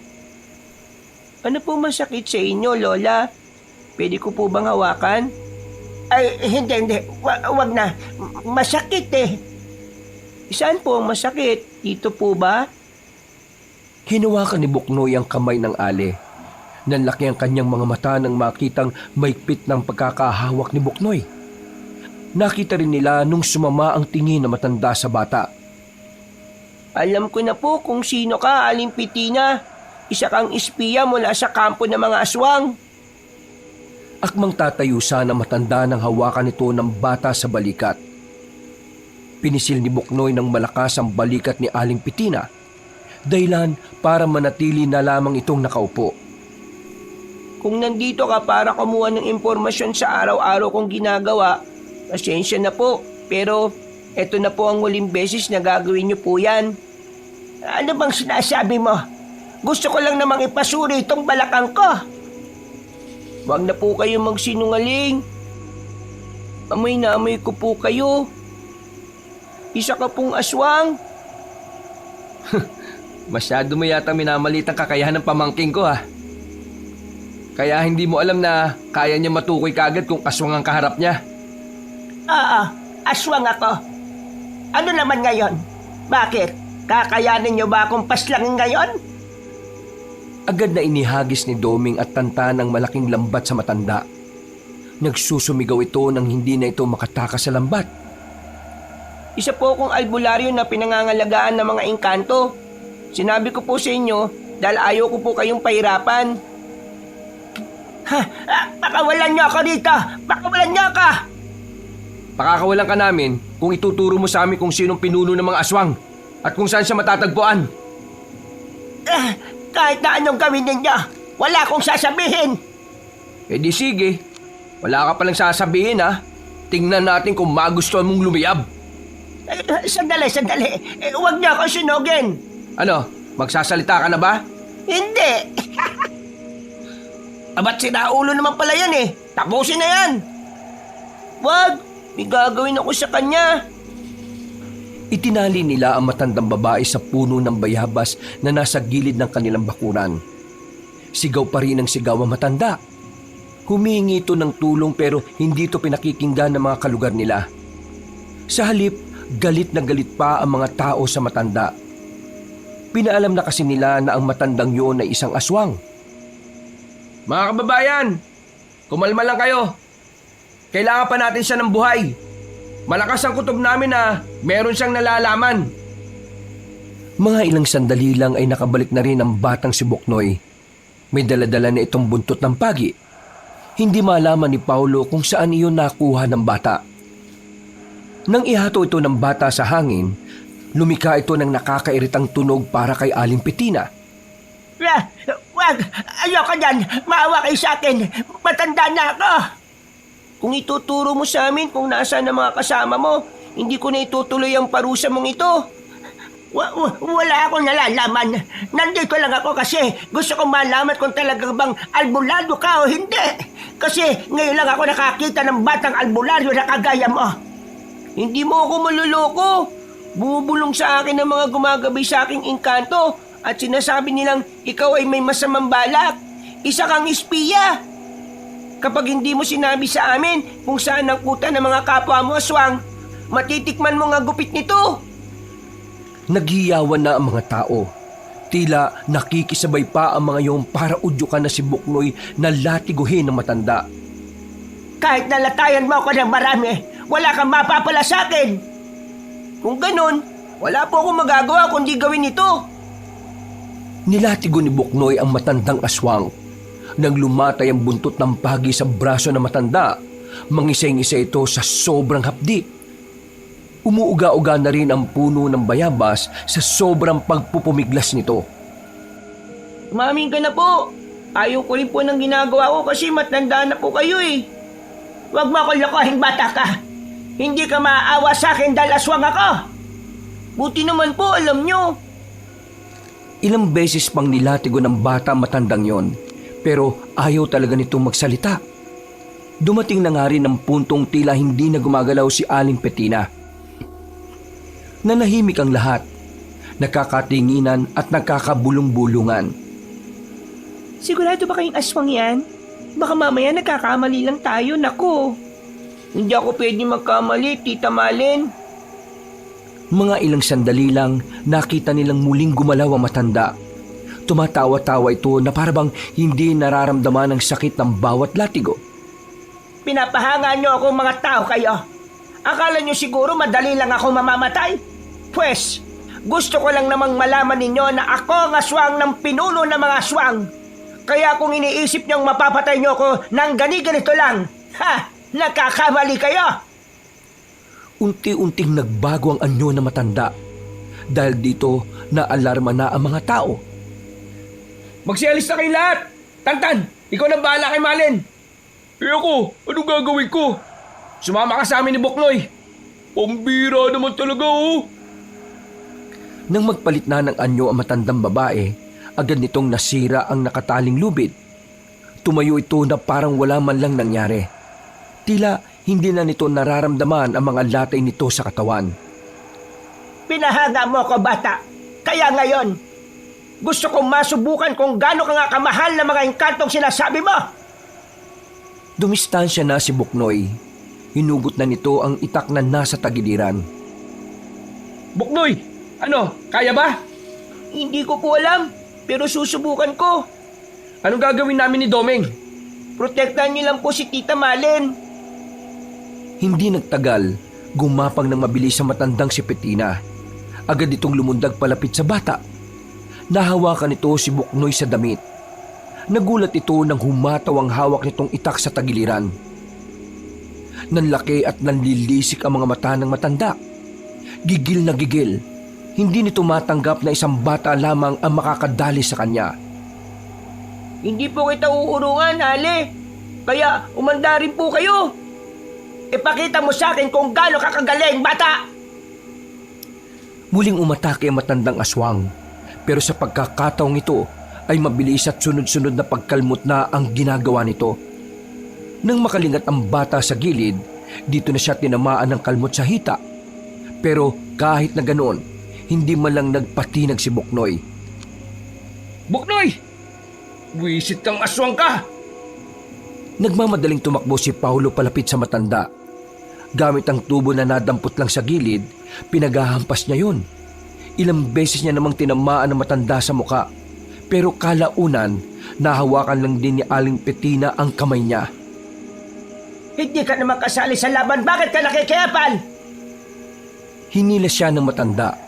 Nang makabuelo, binalibag siya nito sa harapan. Akmang tatadyakan pa siya nito pero bigla namang humarang si Buknoy. Umilag ang bata. Tinaga niya ulit si Aling Petina sa hita. 3 beses niya itong ginawa. Lahat ng yon ay tumama. Napabagal ang matanda, pero nakakakilos pa rin yon. Hindi mo pwedeng saktan ng tito ko. Muling lumusob ang batang si Buknoy. At sa pagkakataong ito, maging ang matandang si Pitina ay nagulat din sa kakaibang bilis ng bata. Napansin din nila na nagkaroon sa noo si Buknoy ng mark na hugis diamante. Dahil doon, hindi na naiwasan pa na matanda ang paglapit ni Buknoy. Malakas na namang hinataw ni Buknoy ng itak ang matanda dun sa katawan niya. Ilang ulit at lahat na naman ay solidong tumama. Walang yaka talagang bata ka. Asensya na po kayo, pero kailangan ko po kayong patahimikin bago ka pa makaperwisyo ng ibang tao. Gagawin na sana ng bata ang huling taga, pero biglang may bumukang malapad na pakpak sa likuran ng matanda. Lumipad ito ng mabilis kaya hindi na yon naabot pa ni Buknoy. Babalikan kitang bata ka! Gaganti ako sa'yo! Pagewang-gewang na lumipad ang matanda paalis. Nakahinga naman ng maluwag ang bata nang masigurong wala na nga ang matandang aswang. Samantala, masakit naman ang katawan ni Paulo nang bumangon na rin ito. Lintik na matandang yan ah. Ang lakas pala. Kuya Paulo, kailangan niyo na rin pong matuto kung papaanong lumaban. Puntahan na po natin si Mang Evan. Wala silang sinayang na pagkakataon. Bumiyay kagad sila patungo sa kinaroroonan ni Mang Evan. Pagdating nila, ay agad naman nilang pinaalam sa matanda ang nangyari. Dahil doon, mas lalong nakumbinsi si Mang Evan na dapat ay maturuan na rin ang pakikipaglaban sila Paulo. Kinabukasan, sumalang na nga sila sa pagsasanay. Halos 1 linggo nila yung ginawa. Kahit na papaano, natuto naman sila pero alam nilang hindi pa rin yun sasapat. Lunes ng hapon, kararating lang ng magkapatid na Tantan at Malen. Galing ang dalawa sa bayan matapos iatid ang kanilang pamilya. Ayon kasi kay Mang Evan, ilayo na nila ang kanilang pamilya sa baryo. Dahil na rin maaring ito ang unang gamiting panlaban sa kanila ng mga aswang. Oh, anong balita? May nangyari bang kakaiba sa baryo? Wala naman, pero may mga nakikita kami mga hindi taga roon.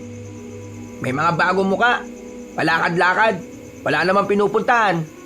Tingin ko hinahanap nila si Buknoy. Hindi pa ito ang tamang oras para lumaban tayo. Hindi pa nakakabisado ni Buknoy ang librong pinababasa ko sa kanya. Para saan po ba talaga yung librong yon? Mga mabilisang orasyon na makakatulong sa kanya sa laban.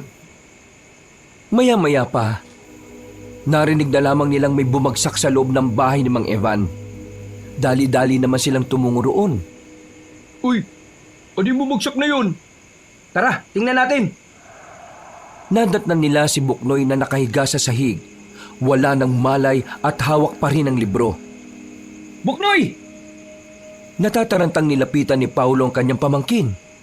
Mang Evan, anong nangyayari sa kanya? Hindi na nakapagsalita si Mang Evan. Nagpatay sindi na ang ilaw sa loob ng bahay. Ilang sandali lang, naramdaman na lamang nila ang kakaibang lamig sa loob ng bahay. Ano nangyayari? Bakit parang ang lamig? Napalingon sila sa bandang kusina nang makita nila ang 3 tao roon na nakaitim. Tangi mga mata lang ang nakikitang maputi roon. Nakaramdam sila ng takot, pero nakilala ito ni Mang Evan. Huwag kayong matakot, hindi sila masasama. Sila ang mga engkantong gumagabay kay Buknoy. Engkanto yan? Sigurado ka ba, Mang Evan? Marahang lumapit si Mang Evan sa mga yon. Sinubukan niya itong kausapin dahil nararamdaman itong meron itong sasabihin sa kanya. Isang mahabang katahimikan ang nangyari. Nakatinginan lang si Mang Evan at ang mga engkanto. Mga ilang sandali lang, nakaramdam sila ng pagkahilo. Nang mawala ang pagkahilo nila, ay nawala na rin ang mga engkanto. Nagkaroon na rin ng malay ang batang si Buknoy. Mang Evan, anong sinabi ng mga engkanto? May sinabi siya sa akin na makakatulong kay Buknoy para kayanin niyang harapin ang pinuno ng mga aswang. Ano yun? Ang punyal na galing sa Biringan. Isa naman natin yan makukuha. Sa Biringan. Ha? Saan ba yung biringan na yan? Ilang lakad, ilang sakay, ilang baryong lalagpasan natin. Ang biringan ay wala rito sa mundo ng mga tao. Nasa mundo ng mga tae? Uy, bibig mo nga. Isa itong mundo kung saan nakatira ang iba't ibang uri ng mga engkanto. Mundo ng mga engkanto? Teka, hindi ka panipaniwala yan ah. Paano po tayo makakarating dyan? May itinuro silang lagusan sa akin. Gusto ko pong sumama.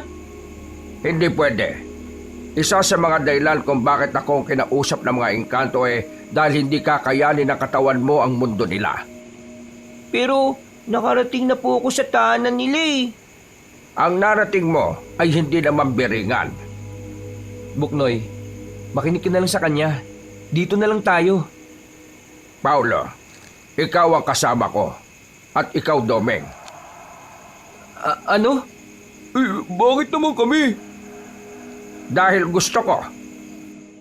Tina, kami na lang bahala magbantay kay Buknoy. Yung si Tantan na lang isama mo para masubukan natin ang kayabangan nito. Hindi ito ang panahon para sa mga personal ninyong inisan. Kailangan na natin maganda. Kailan ba tayo aalis? Ngayon, Agad-agad? Tumingala ang matandang si Evan sa itaas. Nakita nila ang buwan na kakaunti na lang ay magiging bilog na rin. hindi na pwedeng bukas o sa susunod na mga araw. Sarado ang lagusan kapag bilog na ang buwan. Umupo si Paulo para tapatan ng kanyang pamangkin. Hinawakan niya ito sa magkabilang pisngi at nagsalita. Babalikan kita, okay? Mag-iingat kayo rito, ha? Mag-iingat ka rin po, Tito Paulo. Bumuntong hininga na lamang si Paulo. Alam niya sa sarili niya na hindi siya handa sa mga sandaling yon. Pero nilakasan na lamang niya ang loob. Inisip na lamang niya na para yon sa bayan at sa kanyang pamangkin. Dakong 9:00 ng gabi, lumarga na rin ang tatlo. Hindi na rin nila hinintay na mas lumalim pa ang gabi dahil baka may makasalubong pa silang kalaban. Pumasok sila sa kagubatan. Halos nasa 10 minuto rin silang naglakad sa madilim na gubat.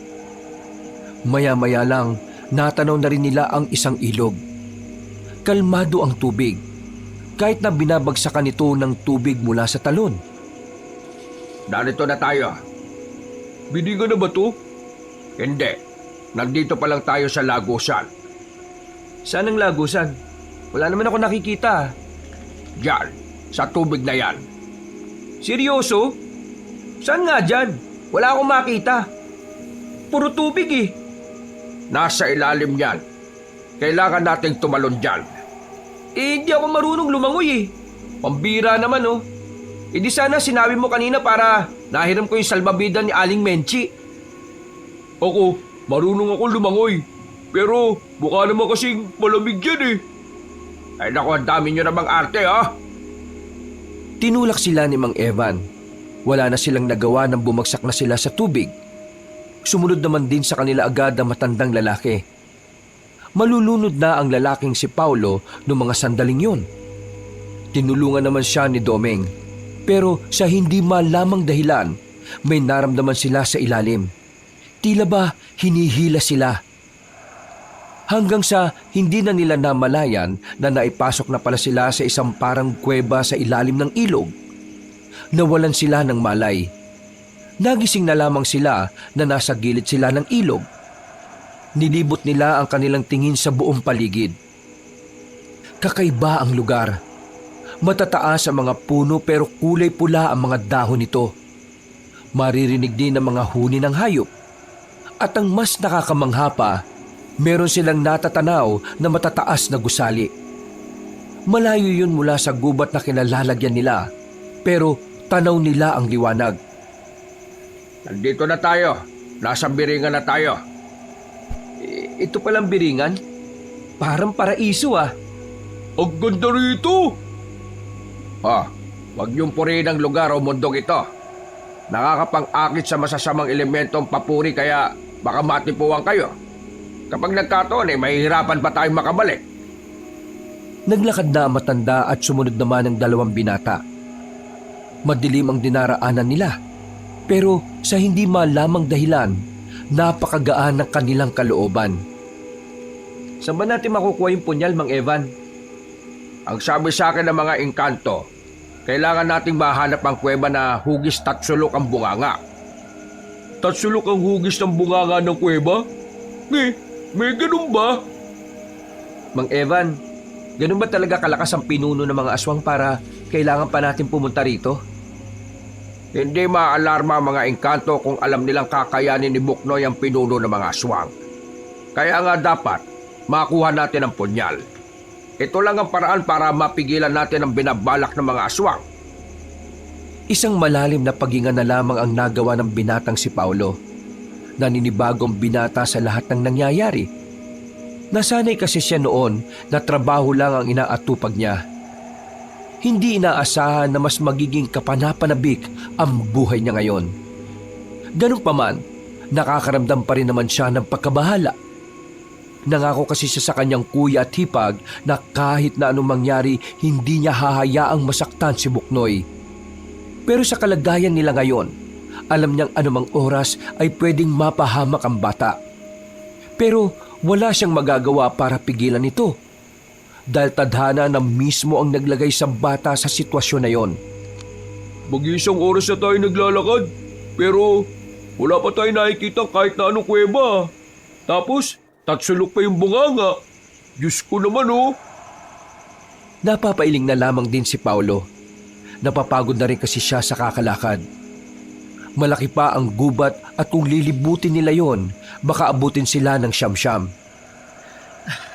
Mang Evan, may tanong po ako. Ano ba yan? Kapag ba natapos na ang lahat ng ito, mamumuhay na rin ng normal si Buknoy? Tumigil sa paglalakad si Mang Evan. Umiling ito sandali. Ang totoo niyan, hindi ko rin alam ang sagot sa tanong na yan. Kasi palagay ko, habang may mga aswang, kailangan pa rin natin ng isang tagapagligtas. Hindi ako papayag na habang buhay na maging ganun ang buhay ni Buknoy. Ang bata-bata pa niya oh. Kaya nga kapag natalo natin ang pinuno ng mga aswang, kailangang siguruhin natin na wala na talaga tayo kakalabaning iba pa.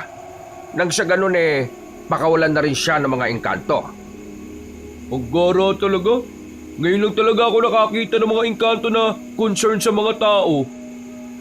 Alam nyo kasi, ang mundo nila at ang mundo nating mga tao, may kaunting kaugnayan. Ang sabi sa akin ng nakausap kong engkanto, kapag maraming kasamaan na nangyayari sa mundo natin, mas lumalakas sa mga masasamang elemento dito sa mundo nila. Kung ganun no, naapektuhan din pala ang buhay nila kapag puro kasamaan na lang ang ginagawa ng mga tao? Parang ganun na nga. Kaya nga sana magtagumpay tayo sa lakad natin ito. Nanahimik na sila nang bigla silang makaramdam ng mga yabag ng paa. Dali-dali silang gumilid. Nakita nila ang mga tao na may bitbit na parang malaking papag. Sa ibabaw ng papag ay may isang babae na tila nagliliwanag ang buong katawan dahil sa dami ng ginto sa katawan nito. Ayon kay Mang Evan, ang mga yon ay engkanto, nabibilang sa mayayamang angkan. Hindi sila gumawa ng kahit na anong ingay noon para hindi sila mahuli. Dahil sa oras na malaman ng mga yon na naroroon sila, sa mismong kinalalagyan nila ay maaari silang pugutan ng ulo. Buti naman at nakalagpas na sila sa atin. Yung mga ganong klase ng engkanto, may kakayahan din ba silang makarating sa mundo natin? Oo naman. Pero wala lang silang dahilan. Kagaya sa mundo natin, mga mayayaman din ang makapangyarihan. Tumangutango na lamang si Paulo at sa kanilang pagpapatuloy, nakita na rin nila sa wakas ang kuweba na tatsulok ang bunganga. Oh, yun na pala yung kuweba oh. Huwag ka na munang lalapit. Bakit? May nagbabantay na elemento dyan. Kailangan muna nating ipaalam na pinapunta tayo ng mga engkanto. Si Mang Evan na ang naglakad palapit sa bungad ng kuweba. Huminga ito ng malalim at saka nagsalita. Kaibigan, marahil hindi mo kami kilala. Kami ay mula sa mundo ng mga tao. pinapunta kami rito ng engkanto na ang pangalan ay Azire. Ang sabi niya, kunin daw namin ang punyal na kulay ginto. Kailangan namin yung magamit para pigilan ang kasamaan ng mga aswang sa mundo ng mga tao. Nakikiusap ako sa inyo. Maaari mo ba kaming papasukin? Isang malakas na hangin ang bigla na lang nilang naramdaman. Mula sa labas, nakita na lamang nilang may mga suminding sulo sa loob ng kuweba. Napangiti si Mang Evan at sinenyasan na silang lumapit. Maraming salamat, kaibigan. Huwag ka mag-alala. Gagawin namin ang lahat para magtagumpay. Papasok na sana sila sa loob, pero nakaramdam ng pagkahilo ang dalawang binata. Yun lang. Hindi kayo pwedeng pumasok. Ako lang. Sige na. Ikaw na lang. Maghihintay na lang kami rito. Insan, wala yatang tiwala sa atin yung elemento na kinausap ni Mang Evan eh. Sige na. Papasok na ako. Huwag kayong aalis dito ha. At kapag may nakita kayong ibang engkanto magtago na lang kayo. Huwag kayong papahuli. Naintindihan niyo ba ako? Tumango na lamang ang dalawa. Pinagmasdan na lamang nila ang matandang lalaki na naglalakad na rin papasok ng kuweba. Ay nako, pambirang buhay naman talaga to. Hindi ko inakala na aabot tayo sa ganito. Mundo ba talaga to ng mga engkanto? Parang nasa gubat lang tayo sa atin eh. Baliw. Hindi mo ba nararamdaman na parang may ibang parte ng gubat na ito ang mabigat sa pakiramdam? Kanina, ang gaan ng pakiramdam ko. Pero yung dinaanan natin kanina, pakiramdam ko, para ako namatayan eh. Halos 20 minutos na ang nakalipas, hindi pa rin lumalabas ng kuweba ang albularyong si Evan. Kinakabahan na ang dalawa. Nagiging tamang hinala na rin sila na baka may kung ano nang nangyari sa matanda. Kung pumasok na kaya tayo sa loob, baka mamaya nilapanan ng kung anong hayop si Mang Evan eh. Ano sa tingin mo? Kanina pa tayo dito eh. Ay naku, ang kulit mo. Hindi nga tayo makakapasok, di ba? Baka mamatay pa tayo sa sobrang sakit ng ulo natin pag pinilit natin pumasok dyan. Ano ba kasing meron sa kuweba na to? At bakit parang kapag ilalawit ko yung ulo ko sumasakit? Palagay ko, kung sino lang yung taong may pahintulot, siya lang ang talaga makakapasok. Wow naman pala. Ibig sabihin dapat may backer? Naintulang kanilang usapan nang marinig na nila ang yabag ng paa ni Mang Evan. Napangiti sila nang makitang hawak na matanda ang punyal na kulay ginto. Ang galing mo, Mang Evan! Anong magaling? Pagpunta ko ron kinuha ko lang naman to sa pagkakatusok Wala naman pumigil sa akin. Kahit na, nakakabilib ka pa rin. O tara na, kailangan na natin makaalis. Kaibigang Elemento, kung nasa ka man, maraming salamat sa iyo ha. Dahil dito sa punyal na ito malaki ng tsansa naming mga tao na matalo mga aswang. Biglang humangin ng malakas. Tila yun na lamang ang naging tugon ng elemento sa kanila. Dali-dali silang umalis sa lugar na yon. Habang naglalakad sila, pabigat ng pabigat ang kanilang pakiramdam. Saka lamang nila napansin na parang pabalik-balik lamang sila. 5 beses na nilang nakita ang malaking puno. Mang Evan, pinaglalaroan na yata tayo ng mga engkanto Mga kaibigang engkanto, nakikiusap naman ako sa inyo. Hindi itong oras para paglaruan nyo kami. Ang bayan namin naghihintay sa aming pagbabalik. Kailangan na ni Buknoy ng punyal na ito. Hindi kami pwedeng mahuli. Dahil kahit na anumang oras pwedeng lumusob ang mga aswang. Kaya nakikiusap ako sa inyo. Buong akala ni Mang Evan ay makikinig na sa kanila ang mga engkanto. Pero nakasampung balik na sila ay wala namang nangyayari. Mukhang kailangan na natin magbaliktad ng damit. Ha? Epektibo ba yun? Subukan na lang natin. Wala na tayong ibang alam na paraan Dapat makalabas tayo kaagad dito. Sinubukan nilang baliktarin ang lahat ng kanilang suot. Pero wala pa rin nangyayari. Naiinis na si Paulo sa mga sandaling yun. Pinagmumuranan niya ang engkanto. Mabuti na lamang ay hindi naman siya naiintindihan ng mga yon. Alam ko na. Kapag ito hindi pa gumana, ay nako, ewan ko na lang. Bakit? Ano na naman ba yan naisip mo?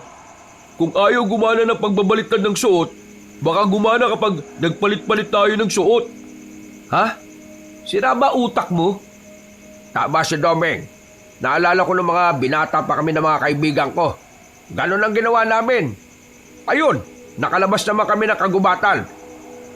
Ano? Magpapalit tayo ng suot? As in lahat? Pati brief? Oo, pati brief.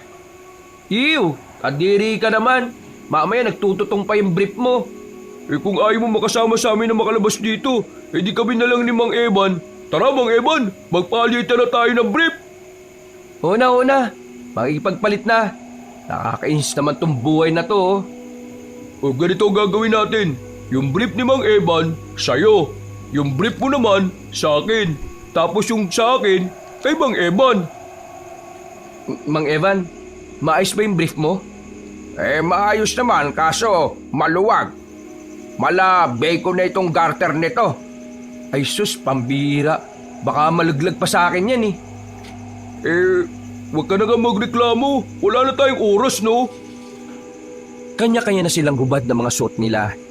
Sinunod nila ang pattern na naisip ni Doming.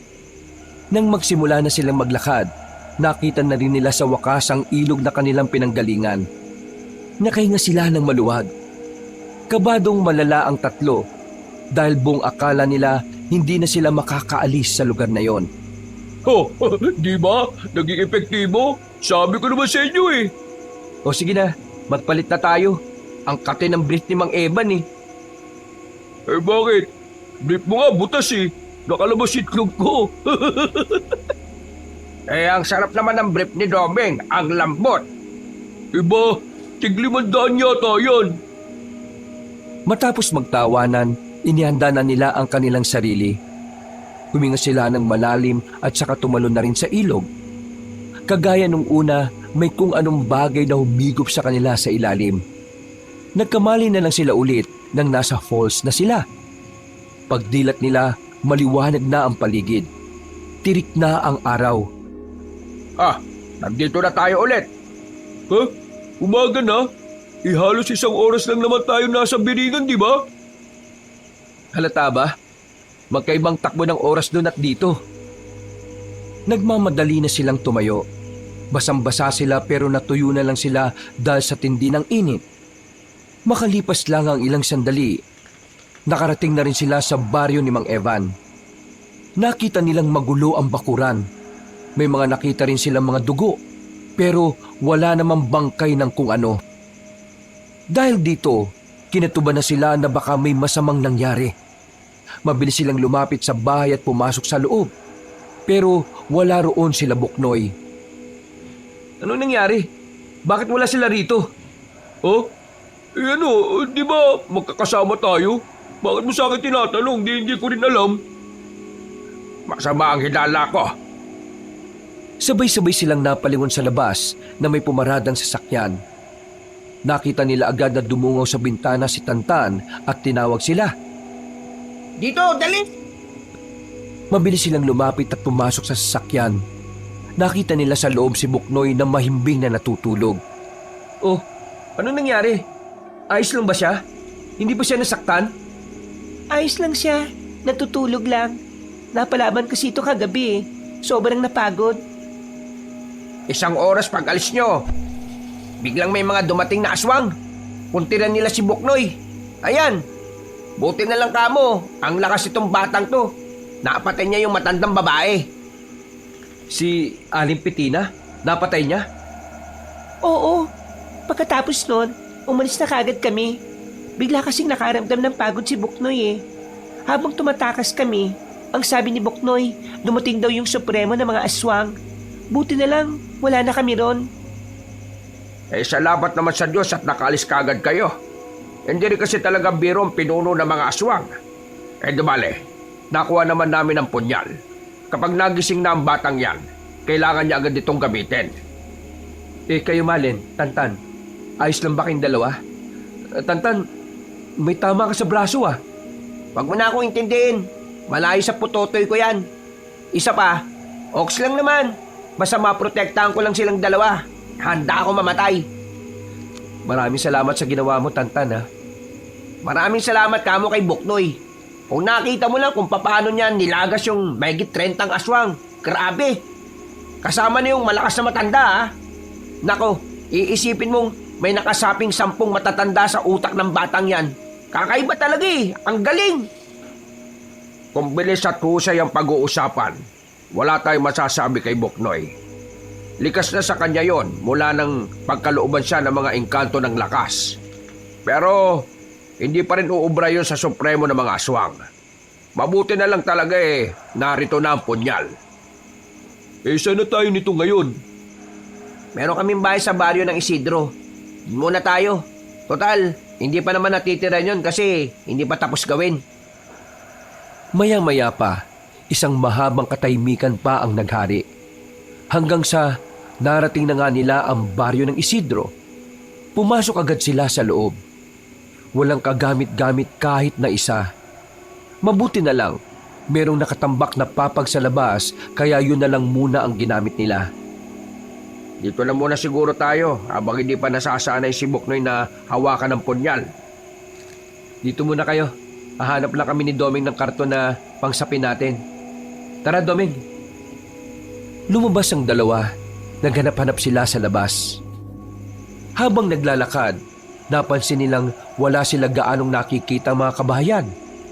Meron silang natatanong na isa pero malayo pa. Sa mga ganitong baryo, madalas nagkukuta ang mga aswang Kasi madali nilang maangkin. Kasi wala masyadong nakatira. Huwag kang magsalita ng ganyan. Baka mamaya magkatotoo yan. Saan ba tayo makakahanap ng karton dito?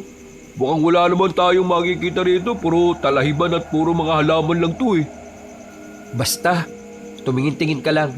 Baka may makita ka rin. Itunoon na lamang ng dalawa ang atensyon sa paghahanap. Pero hindi na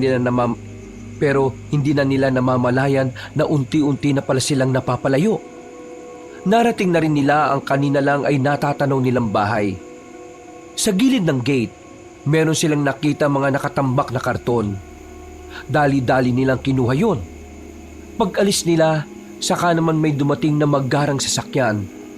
May bumabang matandang lalaki at narinig nilang Endong ang pangalan. Sa takot na mapagkamalan silang magnanakaw, hindi na rin sila nagsayang ng oras at nilisan na rin nila ang lugar na yon. Maayos naman silang nakabalik sa bahay. Dahil sa dami ng karton na nakuha nila, nagkaroon sila ng pagkakataong makahiga lahat. Dahil sa labis na pagod, hindi na nila namalayan na nakaidlip na pala sila. Nagising sila palubog na ang araw. Naalarma sila nang makitang wala na si Buknoy sa tabi nila. Bumangon sila at tumungo sa labas. Nakita nila ang batang hawak na ang punyal. Nagsasanay itong gamitin ng patalim na yon. Iyo, musta ang pakiramdam mo ngayon na hawak mo na yung punyal na yan? Sobrang gaan po ang pakiramdam po. Parang may kakaibang enerhiya po ito na nagdudulot ng kagaanan ng katawan ko. Handang-handa ka na talaga sa magiging laban mo kontra sa supremo ng mga aswang. Mang Evan, kilala niyo po ba yung supremo ng mga aswang?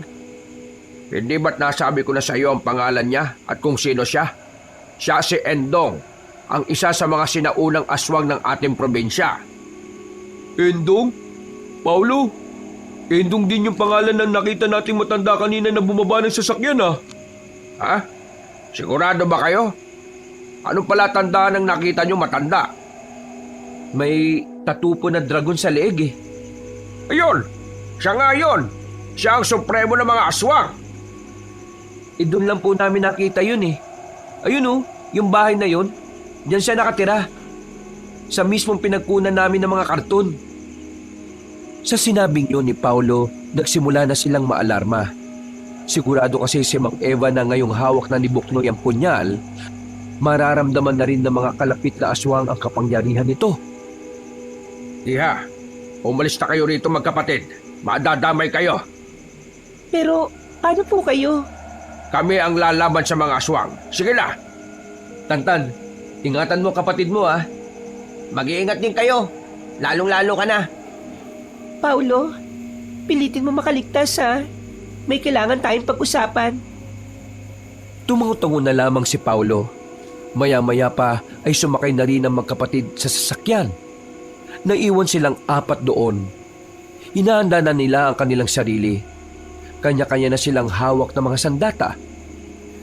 Kung minamalas ka nga naman, tayo pa palang lumapit sa balwarte nila.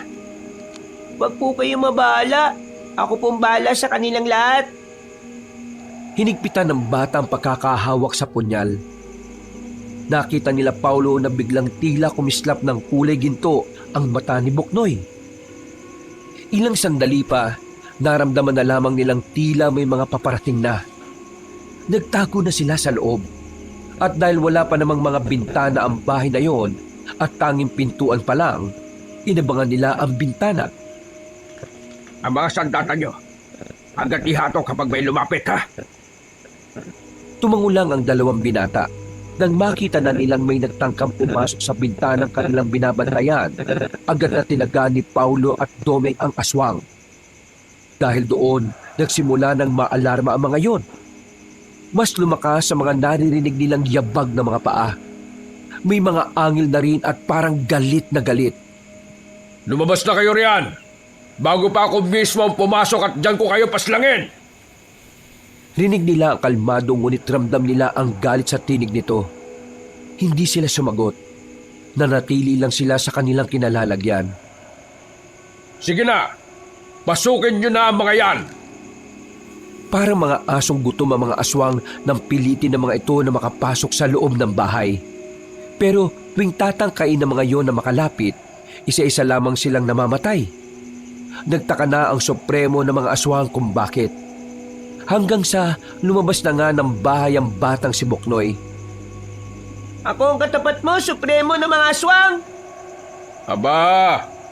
Totoo palang isang bata lang ang pumaslang sa asawa ko? Nakakatawa naman pala itong isipin. Pero sige, dahil mukha ka namang handang lumaban, papatulang kita! Huwag niyong malitin ang isang batang handang protektahan ng mga mahal niya sa buhay. Lumabas na rin sila Paulo para samahan ng bata. At maya-maya nga lang, bigla na lamang lumusob ng sabay-sabay ang mga aswang. Nakipagsabayan na sila. Maganda ang pagkakaporma ng depensa nila kaya walang makalapit na mga tauhan ni Mang Endong. Kaya naman, ilang minuto pa lang ang nakalipas, bagsak na ang mga aswang. Namangha ang matandang si Endong. Hindi nito inakala na ganun kahusay sila Mang Evan. Ikaw na lang mag-isa. Siguro naman patas na ang laban. Patas? Paano magiging patas supremo ko ng mga aswang? Pangkaraniwang tao lang kayo! Naging itim na ang kulay ng buong mata ni Mang Endong. Sa puntong ito, nakaramdam na sila ng tila bumigat na ang atmosfera ng paligid. Sa likod lang po kayo, Tito. Kayo po ang una niyang puntirya. Gumapang ng mabilis si Mang Endong. Sinubukan nitong maabot si Mang Evan, pero buti na lang ay mabilis din namang nakaresponde ang bata. Nagawa niyang hawakan ang kamay ni Mang Endong. Akmang itutusok na nito ang punyal pero nakailag ang supremo. Akala mo ba may tatarak mo sa katawan ko ang punyal na yan? Ha! Umasa kang dilat ng mga mata, bata! Hindi na sumagot pa si Buknoy dahil alam niyang kailangan niya pa munang pabagalin ang galaw na matandang aswang. Hindi na muna niya gagamitin ang punyal. Inilagay niya yon sa tagiliran niya.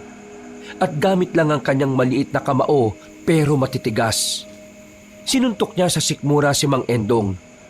Napasukan ng dugo ang supremo. Gulat din ito sa kalakasan ng bata. Inakala ni Mang Endong na magpapahinga ang bata pero lumusob agad yon. Isang malakas na suntok ulit ang pinakawalan nito pero nagawa ng hawakan ni Mang Endong ang kanyang kamay. Maigpit itong hinawakan at hinila. Sa liit ng katawan ng batang si Buknoy, tila sinakop ng kamao ni Mang Endong ang sikmuran nito. Tumilapo ng bata at pumasok sa ilalim ng mga nakatambak na kahoy. Lumingon ang matandang aswang sa kinalalagyan ng 3. Sa puntong ito, nagtindigan na ang mga balahibo nila. Alam nilang sa lakas ng Supremo, walang magagawa ang kanilang mga sandata. Hindi rin naman kasi sila nagtataglay ng kakaibang lakas na gaya ng sa bata. Huwag kayong matakot. Yan, ganyan nga. Gusto kong makita kung gaano kayo katapang kahit wala na kayong pag-asa. Gumapang ulit ng mabilis ang Supremo. Una nitong nilapitan si Mang Endong. Sinakal nito ang albularyo. Pero agad namang ding umatake si Paulo. Tinaga niya si Mang Endong sa likuran kaya nabitiwan nito si Mang Evan. Ang kaso nga lang, si Paulo naman ang napag-initan. Kinurot nito si Paulo sa dibdib at parang tinuklap ang balat. Muntikan pang humaba ng isang dangkalang pagkakatuklap kundi lang umatake si Domeng. Ako harapin mo! Hinawakan lang ni Mang Endong ang talim ng itak ni Domeng. Inagaw ang itak sa kanya. Dinakma ng Supremo si Domeng sa muka. Sigaw ng sigaw si Domeng nang maramdaman itong humihigpit ang pagkakadakma sa muka niya. Tutulong pa sana si Paulo, ang kaso nga lang ay sinipa lang din siya ulit sa muka. Putok ang labi nito. Habang si Mang Eva naman, hinawi lang ng malakas. Tingnan natin kung may utak ang pwedeng lumabas kapag dinurog ko na ang buong bungo mo. Bakit ba ang hilig mong puntiriin ng mga mas mababa sa'yo? Nagulat si Mang Endong nang marinig niyang nagsalita sa gilid niya ang bata. Isang malakas na suntok na naman ang pinakawalan ni Buknoy sa tagiliran. Narinig pa nitong tumunog ang mga nabaling buto doon. Lumilay ang kaliwang balikat ng Supremo dahil sa pinsalang ginawa ng bata. Mga ilang sandali lang, narinig na lamang nilang may kung ano-anong sinasabi si Buknoy na tanging si Mang Evan lamang ang nakakaintindi. Ganyan nga, gamitin mo ang mga kinabisado mo sa libro. Nakakaramdam na rin ng pagkatulig ang Supremo. Sa isip nito, para siyang ginugulo ng maraming beses sa pandinig niya. Para na itong nababaliw. Isa sa pinakamataas na level ng hipnotismo ang ginawa ko sa'yo. Gumagana lang ito kapag ang kalaban ay may matindi ng pinsala sa katawan. Sinadya kong gamitan ka lang ng kamao dahil alam kong ang taktika ng hipnotismo ay magagamit ko lang kapag nangihina ka na. At ito na ang tamang pagkakataon para tapusin ang eksenang ito. Supremo na mga aswang! Hindi na siya narinig ni Mang Endong sa dami ng kakaibang boses na bumubulong dito. Para na itong mababaliw na palingon-lingon sa kung saan-saan. Kaya naman, hindi na rin nagsayang ng pagkakataon ng batang si Buknoy. Kinuha na niya sa tagiliran ng punyal na kulay ginto. Agad itong lumapit kay Mang Endong at itinarak ang punyal sa dibdib. Sumigaw ng malakas ang Supremo sa sobrang sakit. Ramdam na ramdam nito ang nanunuot na hapdi na tila paulit-ulit na gumagapang sa kanyang mga ugat. At ilang minuto nga lang, bumagsak na ang aswang sa sahig at unti-unti na rin nanuyot ang buo niyang katawan. Ang galing mo, Buknoy! Ang talino ng ginawa mo, ah! Inalalayan na lamang ng bata na makatayo ang mga yon. Pagkatapos mismo ng laban, ginamot niya agad ang sugat nila Paulo. Masayang-masaya ako, Tito. Sa wakas, matutuwa na sa akin si Mama at Papa sa langit. Palagi naman silang natutuwa sa iyo eh. Pero mas lalo silang magiging proud sa ginawa mo ngayon. Nang matalo nila ang Supremo ng mga aswang, bumalik na rin sa dati ang kanilang buhay. Lalong-lalo na si Buknoy. Nagpaalam na sa kanya ang mga engkanto. Bilang gantimpala, bigla na lamang nagkaroon ng maraming isda sa ilog na malapit sa kanila. Ayon kay Buknoy, galing yun mismo sa mga engkanto. Nakabalik sa pagiging normal na bata si Buknoy. Iniwan na nito ang panggagamot at itinuon na lamang ang atensyon sa pag-aaral.